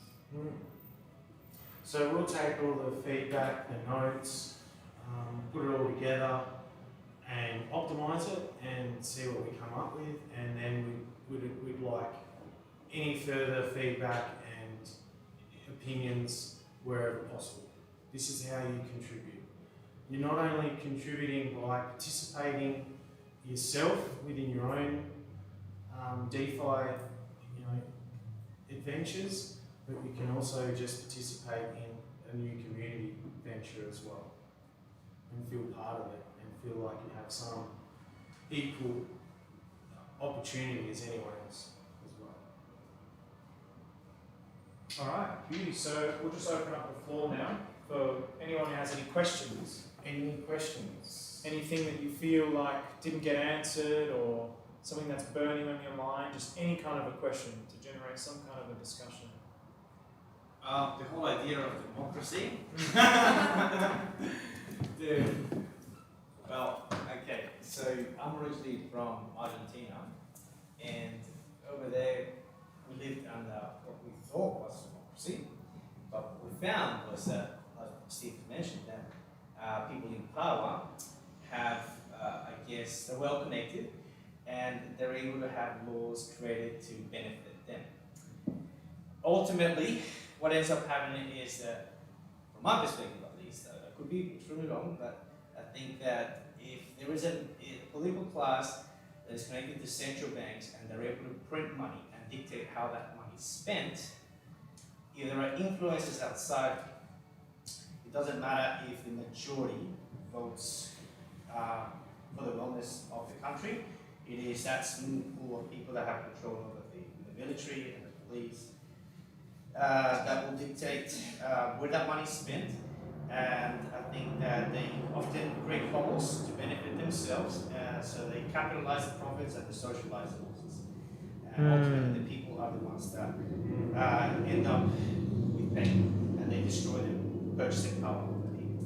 So that's why I'm wearing the shirt today, because I believe that the only way to resolve this is by fixing the money. That's kind of how we fix the money first, then we can do the charity stuff, then we can help others and help each other.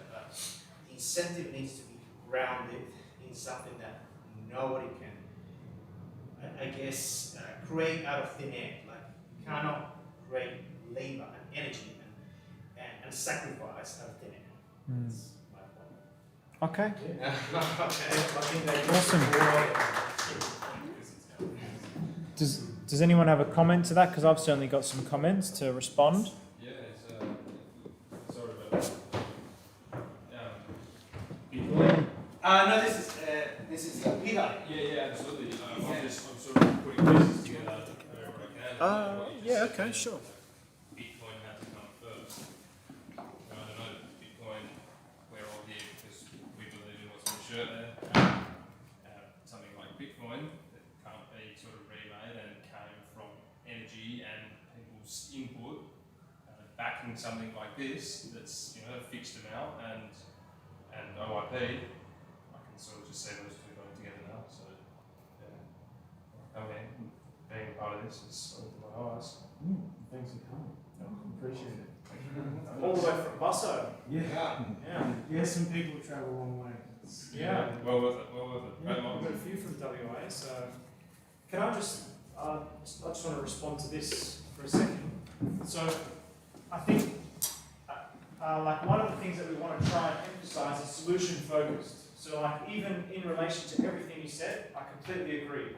That's if we stay stuck in that paradigm. But what we're saying is we believe we have a blueprint to create seeds for a new paradigm, for a new way of being that doesn't rely on that. We're saying, okay, look, you've tried to help us, you've done all this, but we're seeing just incentives not for the people. We're seeing, like we were talking about energy up the top, and why aren't they creating nuclear, for example? Well, it's not necessarily because nuclear is not the best. It seems to be because of the lobbying forces behind the policy making.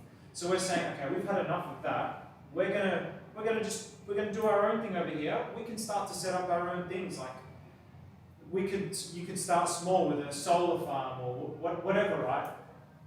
That considering those things is like, even as I say that, I can feel the resistance because it's too big of an idea. It's too big of an idea to conceive. But if you just plant the seed for a parallel economy and you just start growing it, and the logic works, it's just first principles thinking. So if the logic works at the start, it's infinitely scalable. And so I personally think the logic is almost flawless, but that's also why we're doing this, because there is going to be problems. And even when it comes to democracy, it's something that Jimmy and I were talking about yesterday, like, okay, how do you do the decision making? So if we start something like this and me and Jimmy go, all right, we're going to start this, then we put in $1 million, for example, then other people put in $500, well, should we all get the same vote? And so we had a debate about that, because what's the right thing?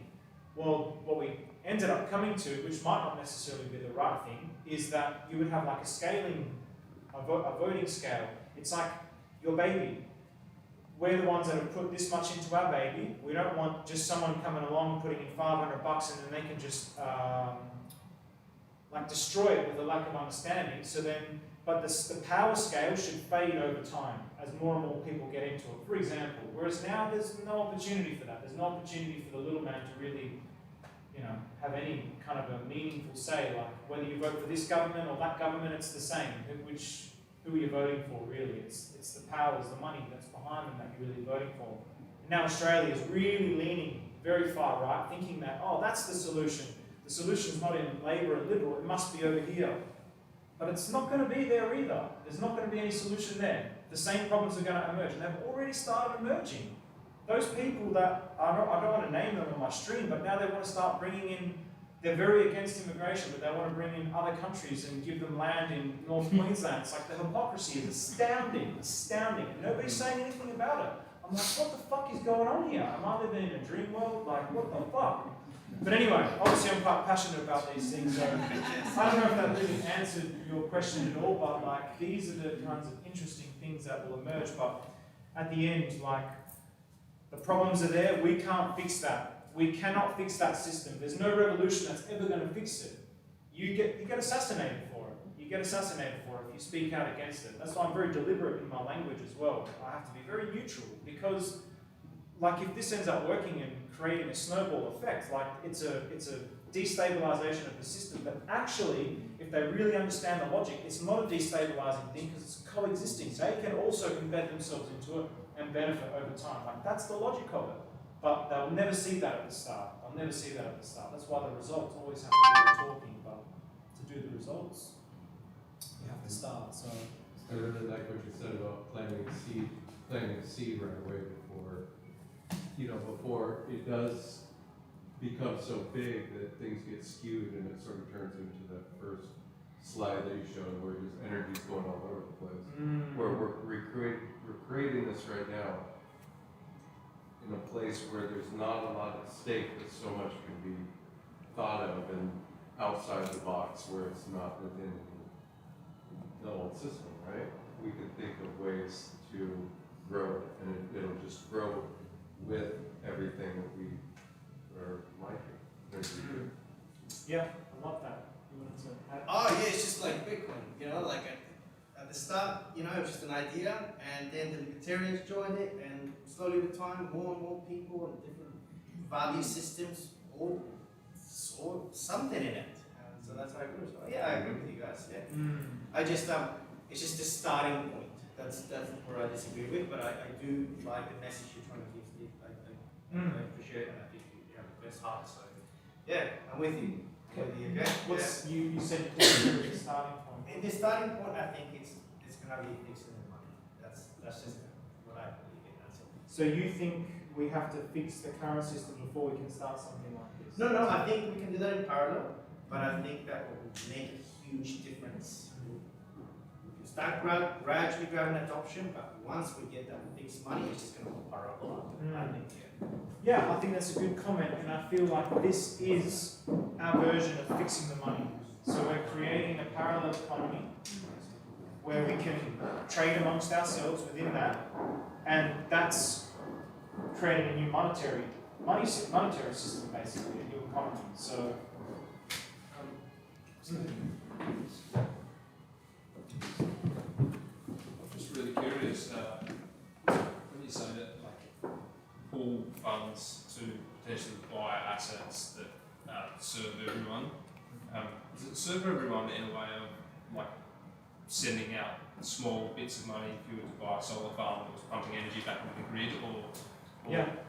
could there eventually be somehow getting the community to live together to help each other work together as well, and then parcels of land, you know, there might be a parcel in Western Australia and a parcel in Queensland, and you're more than welcome to go and live in these small house communities that farm and fresh water and all of the above. But you've got the choice then to go out into the big wide world and use the old system if you please, if you want to go out for a drink or go to a bar, but you don't have to go to the supermarket anymore. You just know that, you know, within your community at home, it's fending for itself. I definitely think that that's the direction it will go. I personally, like, that idea, that will come in a later phase. So it's like, that's why we wanted to come to the community and see, like, what's the optimum thing first? What can we start first that would be the best to secure the asset wealth and generate a yield that we can borrow against and grow against? So the communal aspect of creating communities where we were pitching the idea of buying land and starting a town. Like, I feel like that will come after we have some stability in the parallel economy that we're making first. But that's absolutely what I see. Like, and I think we're of the same kind of generation. Like, within my generation, there's so many people that have that consciousness of, like, why do we need to live in a tiny little box on a tiny little bit of land with no backyard, and my kids can't run around, when we can all just, like, live on a few acres, and we can share, like, a big shed or a communal shed or a big communal kitchen. Like, that consciousness is very much in our generation. So again, I just see something like this as, like, complementary. I feel like doing that in the old way was a bit more difficult, but within this kind of a structure, it's like it's flowing with where we're going. So I just feel very blessed. So I think, yeah, absolutely, that's where it will go. Anyone else got any questions or comments or anything in particular? I'm very curious, Chad, because you don't know. This is your first experience really with cryptocurrency, so I'm very curious to see like anything from you. Like, what's your? Probably put you on the spot here, but. No, if you've got nothing, that's okay. That's good. No, it's been good to just, because this is all new for me, so I've just been really just, like, listening, absorbing the information, and just trying to understand it all. But yeah, I'm still trying to understand it. So, okay. Yeah. Do you feel overwhelmed by the information, or are you like, okay, it's starting to make a bit of sense? I'd say it's a lot of information, but still, it's like you can tell that we've been breaking it down in a way that's even more simplified in a good way. But yeah, still trying to understand. Okay. It, so yeah. All right, that's good to know. Yeah. Okay. Yeah, that's it. That's what I have to say. No, that's good. That's brilliant. Yeah. Anyone else before we kind of round up? I guess I'm curious, like, what are you really doing different? Like I can, when you show this thing, I'm getting that you're talking about co-op. Is that really the angle of it? Like, is that the actual thing? Like, it's not just like an idea that you're playing with. Is that the actual direction? So yeah, that's a proposed direction. So then that's what so in my mind, Jimmy, it's like, oh, that's brilliant. Like, it's a legal structure that exists in the world that we can go with, and has all sorts of, like, tax benefits that can optimize and, like, scale this up a lot faster than what I was originally anticipating. So it's not like we're fixed 100% on this idea. It's like, oh, this looks like a good idea. Now we're testing. So there's a question and a thesis. So that's our thesis. We're presenting the thesis, and then we're getting feedback. So we're not married to the idea of a cooperative, but it seems like the most logical path forward. Okay. And is it to bring let's say to bring the cost of food, not down, but to give a new value to food? Like, currently I can go buy bananas for, I don't know, $9 if I want my things. Now, if I go and set up a farm with old fiat, are you accepting farms that have paid for themselves with fiat, or are you only accepting farms that pay for themselves through the gift that seems to be currently crypto? The money has to come from one of two ways, like the gambling side of things or the old system. And so let's say I go and buy the old system, I go and buy a banana bun, and I want to shoot my bananas into this co-op. You can pay me the same as what the other guys are paying me. You can remove the middleman because now you're going to be the distributor and you're going to get them out there. But how are you going to get them out there as far as I can get them out there? Currently, I produce a lot of bananas, but you're only going to be able to scale small, just like the co-ops can. But like if you really go bigger, you end up just being the thing that you're replacing. You get the same system, the same setup, the same money has to be there because the same distribution's there, the same cost factors come, same transportation. You end up costing the same because you're using the same money just with a different name. Like it might be like it's like comparing two different currencies. Like so, it's I guess like when I look at it, I'm like I love the idea of co-op because I've bought food from co-op before, and they exist down there and they're cute, but so much rotten food in them because not enough people want to go to co-ops because not everything's there. So it's like the concept's great, but there's so many pieces that have to come in. You need every vegetable that I want to eat every week for me to do my shop. Of course. That's a lot of farmland, and that farmland already exists. Yeah. It's already there, and a lot of it's already poisoned in a way. So to get organic food, is not organic, like once again, to acquire that for that business, are you seeking money that's already out there, the money system that we aren't liking? Are we taking their farms and they're now only dealing in a new currency, like the DeFi currency, for example, like something that's totally separate? I just can't see like how you can separate the two in a way. It feels like it's the old one with the new face in another mask. In some ways, I feel it also is kind of like that, except the logic of the new way can be programmed to optimize everything for efficiency within that system. Whereas now everything is in the old system is optimized to take from you. But you can reverse the logic and optimize it to give back. And all those things that you mentioned, for example, about like the food. So like when I was looking into Croft Up, for example, one of the things that I was thinking as I was going through it is like, well, okay, this is all good and well that I can buy bananas and whatever, but then I've got to drive here to get the bananas, I've got to go over there to buy the potatoes when I can just walk to the big supermarket 5 minutes away. Why would I? Like people vote with convenience as well, but they have introduced on there a meetup. So then the producers, they can propose meetups. So for example, it can be like every Wednesday night, we'll go to the community hall. People have already ordered all their food. So I've ordered bananas from you, potatoes from him, meat from these guys, and everybody's coming together and you're getting it like your nighttime shopping. And I'm like, well, that's a really cool idea. So I'm seeing signs of these things that were problems in my mind being resolved in real time. And so it's like, oh, that's interesting. So it's giving me conviction that this is the general direction, but it's not perfect yet. Like there's all the things that you mentioned is like part of the issue.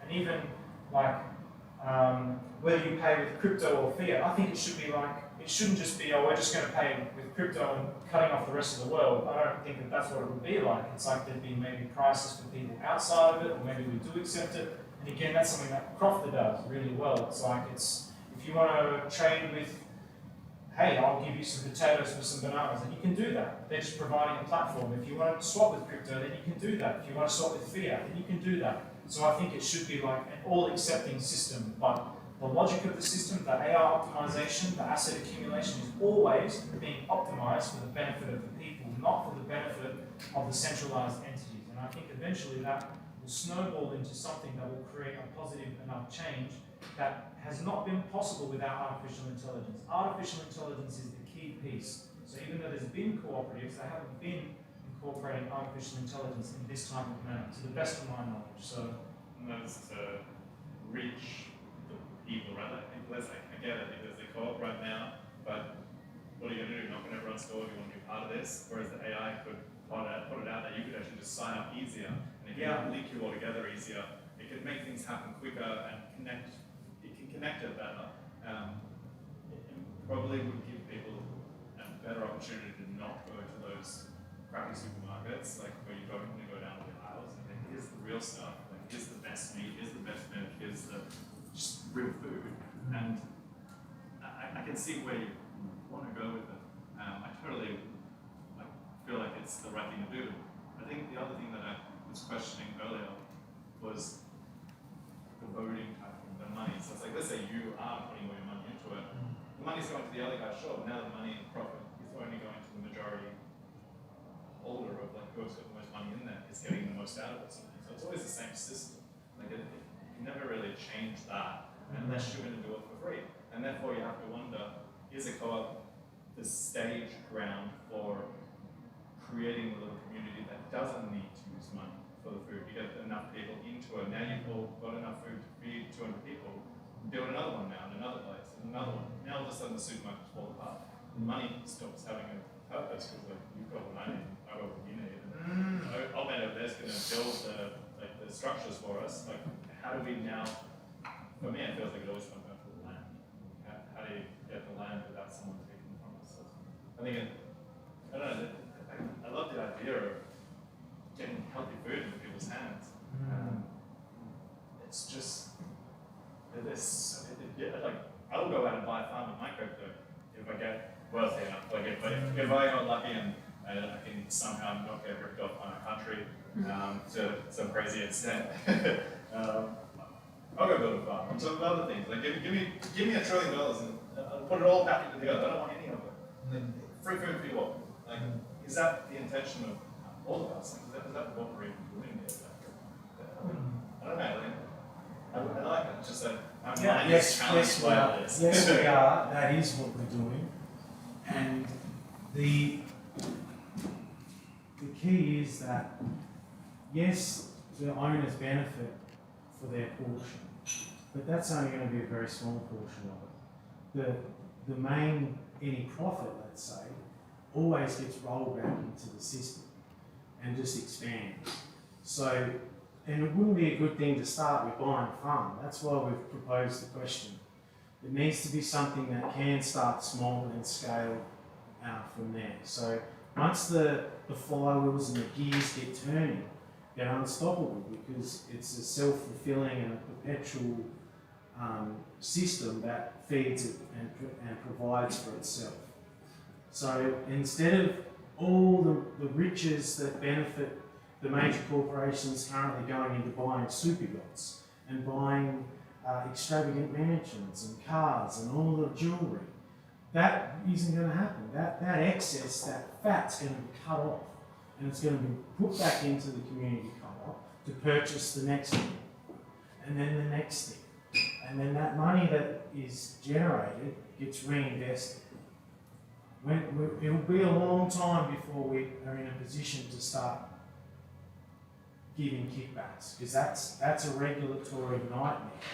This has to start small but become big enough to self-sustain and show that we're providing for the community in a meaningful way, and then we can get all kinds of access to benefits. And if we're feeding people, if we're making them healthy, if we're providing gyms, I think gyms, 24/7 gyms, we could just crack into that market like the Zap Fitness model, but you know, your fees are half the price because Zap isn't taking anything of this. It's not, it's for the benefit of the people, always. That's the change in mindset that has to happen. And it's hard to do it because greed just keeps taking over the thoughts. But once the wheels get turning and we use the current system and the advantages that you can get out of doing that with purchasing assets, reinvesting. Okay, so now that's an offset against the income. So the net income is zero. Move on.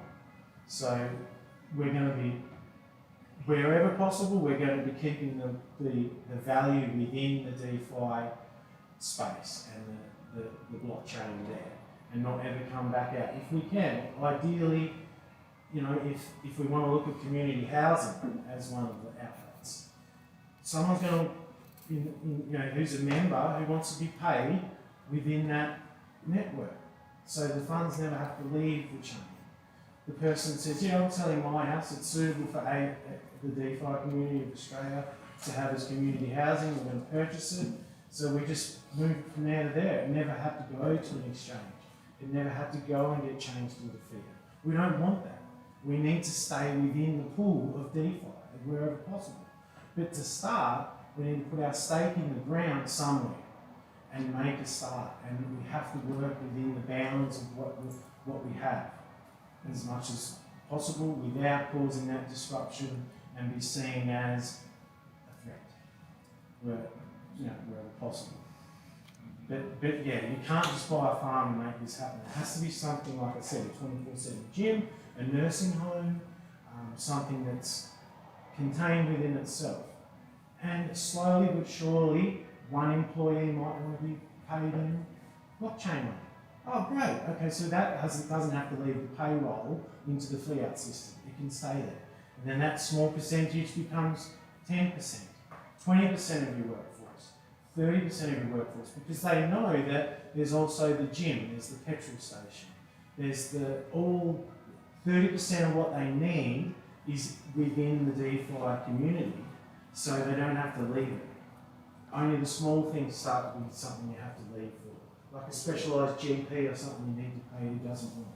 But it's going to take someone doing it to start something, and this is what Steve and I want to do. And we're going to try it no matter what. We're going to do it.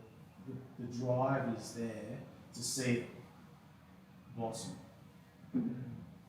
Because something has to change. The way we fundamentally run the human race is not in the benefit of ourselves. Why would we want to bring life into this world when we don't have some sort of plan for that? You know, there shouldn't be a housing crisis. There should be 3 or 4 houses in surplus.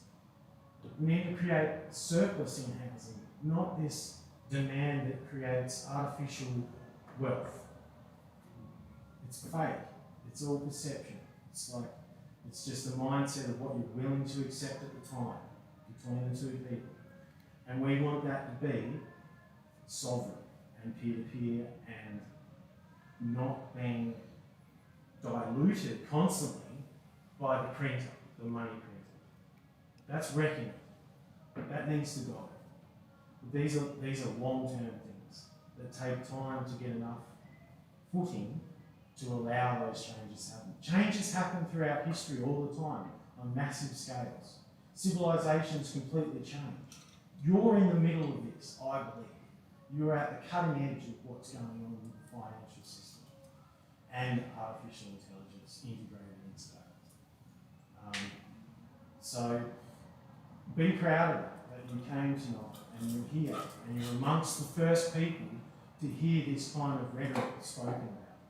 You all know, as we say it, how powerful it can be. And that it is the reason why when you go to your bank and try and move your own money out to somewhere that you want to, they say, computer says no. So it's baby steps and then it's all at once. And the human mind, the greed will take over because this will benefit you more. You get cheaper fuel, you'll get cheaper gym, you'll get cheaper this and that. Even if it's 10-20% cheaper, it's enough to disrupt the current competitive extraction system that we have. And can I just ask Jimmy, because there's people from Western Australia, there's people from North Queensland, you're from Tasmania, a lot of people Brisbane. We're from all over the country, yes. I was just thinking as you were saying that if there's little epicentres of the co-op. Yep. So headquarters, I would call them. Okay. So like a hub where it's going to be something that's maybe Stephen will establish a health centre with the gym and the coffee shop and the sleeping quarters for people. Yeah.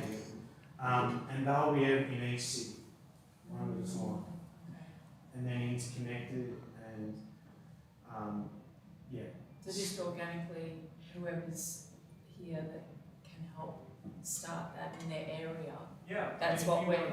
We need the right people. Yeah. And you guys are the right people to do that. When the opportunity comes available to you, it'll be planted in your mind that, hang on, maybe I don't need all this for myself and I can be part of something bigger. But even Croft is a nice segue, isn't it, to start? It's beautiful. It's fantastic. Because I know all the growers in Cairns. Yeah. Because Rusty's Market's big. Yeah. And it was, nothing's by coincidence. The synchronicity was 2 weeks ago, I found a new organisation that's trying to distribute all food through our own food chains, because we got so flooded out with Jasper, all the big supermarkets wouldn't come and give us food. So the locals went, well, wait a minute, LGA is getting barges up here, Rhino's Fuel's getting barges up here, we're shopping with you guys and we're making our own food supply chain. And so Crofter would be perfect. Yeah, and then that's how we start things, I think. Yeah, and even Crofter, it's not going to be like easy. There's going to require sacrifice from people making it happen. That's the thing. Can I just ask, because I wanted to see if did you have a response to what you were saying? Not really. Oh, okay. It's the same thing with distribution and mask. I get that, and it's a hard concept to get your head around because it's so new and the concept is so unbelievable that we can actually behave as like a fellow human to human, to do with our finances and create a level playing field. It's only fair in a different way if you remove. It basically comes down to how much of the excess, like that trimmings. Like if you're not getting any trimmings, then it's more of this charitable sort of endeavor. Because like let's say you guys weren't involved in crypto, would you even get involved in this idea, or is this idea only spawning because of whatever's going on in your background? It's like God knows like what's going on in your keys, for example. So is it only because you've got keys now that have you've got gold keys or something that you're even able to open I felt this way before crypto was invented. I felt this when I was in my earliest memory, that I expressed love into the world from a young child and couldn't understand why people treated the way they treated each other. I have Aboriginal heritage from Tasmania. I have I think a unique perspective of how we could exist and how we could make a complete revolution of the way we treat each other as human to human, instead of extracting from each other. Because you worry about that, the trimming's going to, you don't want around that one. Oh, no, I don't worry about it. I would be happy to have a bicycle that I find on the side of the road, some old shorts and a pair of bonds. And if I knew that there wasn't the same amount of suffering going on in the world, I would be happy with that and content. We didn't always live like this. I don't think. I think we need to return to that earthly way of life. But we have the existence we live in now to work with. So I can't just, I could do it myself. I could just strip off and go into the bush and live, kill a few animals here and there and just survive. I could, and I kind of do that. I live isolated on a block of land, off grid, because I'm fed up with what I see out there. Just, you go into the cities, you start seeing things, and it's a lot of darkness there. And so that affects me. And all I've been doing is trying to express this feeling of love and cooperatives come into it in a technical way, because that's just some way we can move forward, practically. You can't like just make stuff up and start doing it, because then you just end up behind bars. You have to do it. You have to judo chop the current system and use their force with what you're doing to make the change. Whereas before, people stand up and shout and rally, and this is a peaceful protest. It's an opt-out. It's all you have to do is opt out. If you take value from the current system and move it across into a DeFi pool and leave it there, it's there. It's always there. It's left that old system. It's deflated it, and they'll inject more into it as much as they can with the printer and dilute it. But it ends up failing, like every other fiat system has before, because of that printer. You can't print labour. You can't print effort. You can't print ideas. You can't print innovation. They are real things, but they need to be able to be exchanged fairly. And that's all we want to do. I guess what I'm really mean is like if you weren't involved in DeFi already, these ideas they become easier, right? Because of they become an option. yeah.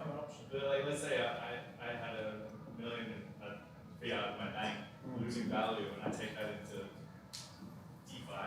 I put it into USDC, USDT, whatever I want. It stays the same. It loses value too. I put it in a PDA, it loses value. No, if PDA existed as a dollar, whatever I put it in, if it's a stable number, it loses value. The system is printing money. I can't take $100 of DAI or USDT and go buy something that's not worth 100 in the system anymore. Like 500 worth more. I see what you're saying, but I feel like again you could program to burn X amount every, like I feel like there'd be a solution at least within the math of the new system that doesn't exist in the current one. That's not the same. With governance. Yeah. I mean it's not like, yeah, for me it's not Transactions between each other would come with a small fee. Possibly. I'm not too sure system about would be generating something that would go back to you. Hmm. My whole take on your perception of it is like, what's the point of it? Is you're buying the farm and you're saying, my thinking comes to if a co-op was to buy a farm, we would all have a choice to live there. And living costs is obviously the most expensive thing for anyone, well I know it is for me. So if I could then have the choice to go and live there with my family and build myself a house and all of a sudden I have no overheads, that'd be fantastic. Next would be, getting 10 or 15 people, maybe families to live there, deciding that the first asset you build is something that's going to feed you. Like buying livestock and breeding livestock and butchering livestock and having a garden. I feel like it's a little bit like Bitcoin. It has to start by set. Like before we go out and buy a gym or a 24-hour gym and try and half costs, it's like hoard the people, use the people's labour to build an asset from scratch, and then the people working there and creating food and a place to live would attract someone like a lawyer or a doctor, who doesn't necessarily have the hand skills to generate clean food for themselves, but they generate a freaking good income that would then come into a village sort of co-op as well. So sort of thinking that a gardener and a doctor have very different skill sets. It's not to say that one's worth more than the other, because a doctor's going to help you out and a gardener's going to help you out. So I think that would attract someone. That would attract someone who weren't involved. Well, I don't want to cut this off because it's a really good conversation, but maybe if we just hand the microphone there and then we'll round it up because we're like 20 minutes over. So, yeah. So,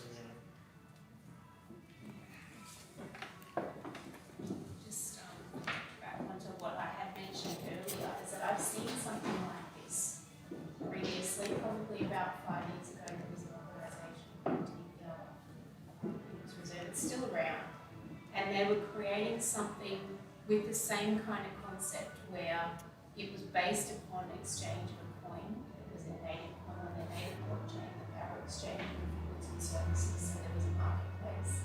There was massive community involvement. They went all around Australia, gathered people, gathered resources, and the last that I heard of it, it was doing quite well, but I actually don't know what's happened with it. So I just suggest to you guys, go and check out their website, go and talk to them, see where they're at, find out where they're at, find out how they went, find out what pitfalls they fell into, and what things went really well. Because what you're talking about is exactly what I was hearing. The concept is the same, right? Some slight differences, but the concept is the same. And I know they went quite a way towards making that happen, but I don't know where it ended up. So definitely suggest that. Yeah. What else was I going to say? Something else. So I think that comes down. we really should round it up. I feel bad for her. She's really frustrated and kind of wants us to leave. So we should really. Yeah, hold on to it. Please, can you put in a telegram? I'll just tell you now. Tell us. Well, we're going to the pub after this now. Exactly. So there was some questions, but we'll get these questions up here, but we'll finish up.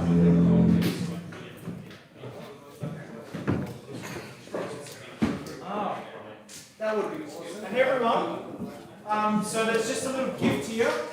So it's a little USB stick with the presentation on it. We've also got the ZKX wallet set up, so you can just follow the instructions. There's a couple of gifts on there as well. And hold on to this, and it's going to be something to bring to every single event, and we'll continue to update it at every event. So it's going to be like the start of a knowledge seed. So everyone take one on the way out.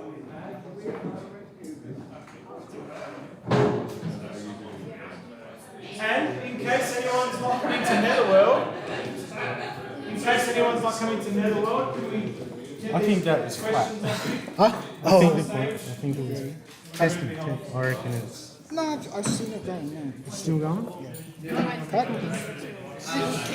Alright, Steve will round. We're going to say goodbye to everyone. Thanks everybody for watching. Much love. Yeah, we're a bit over schedule, but that's alright. So hopefully everybody enjoyed. Yeah, thanks everyone. I'm going to stop the stream.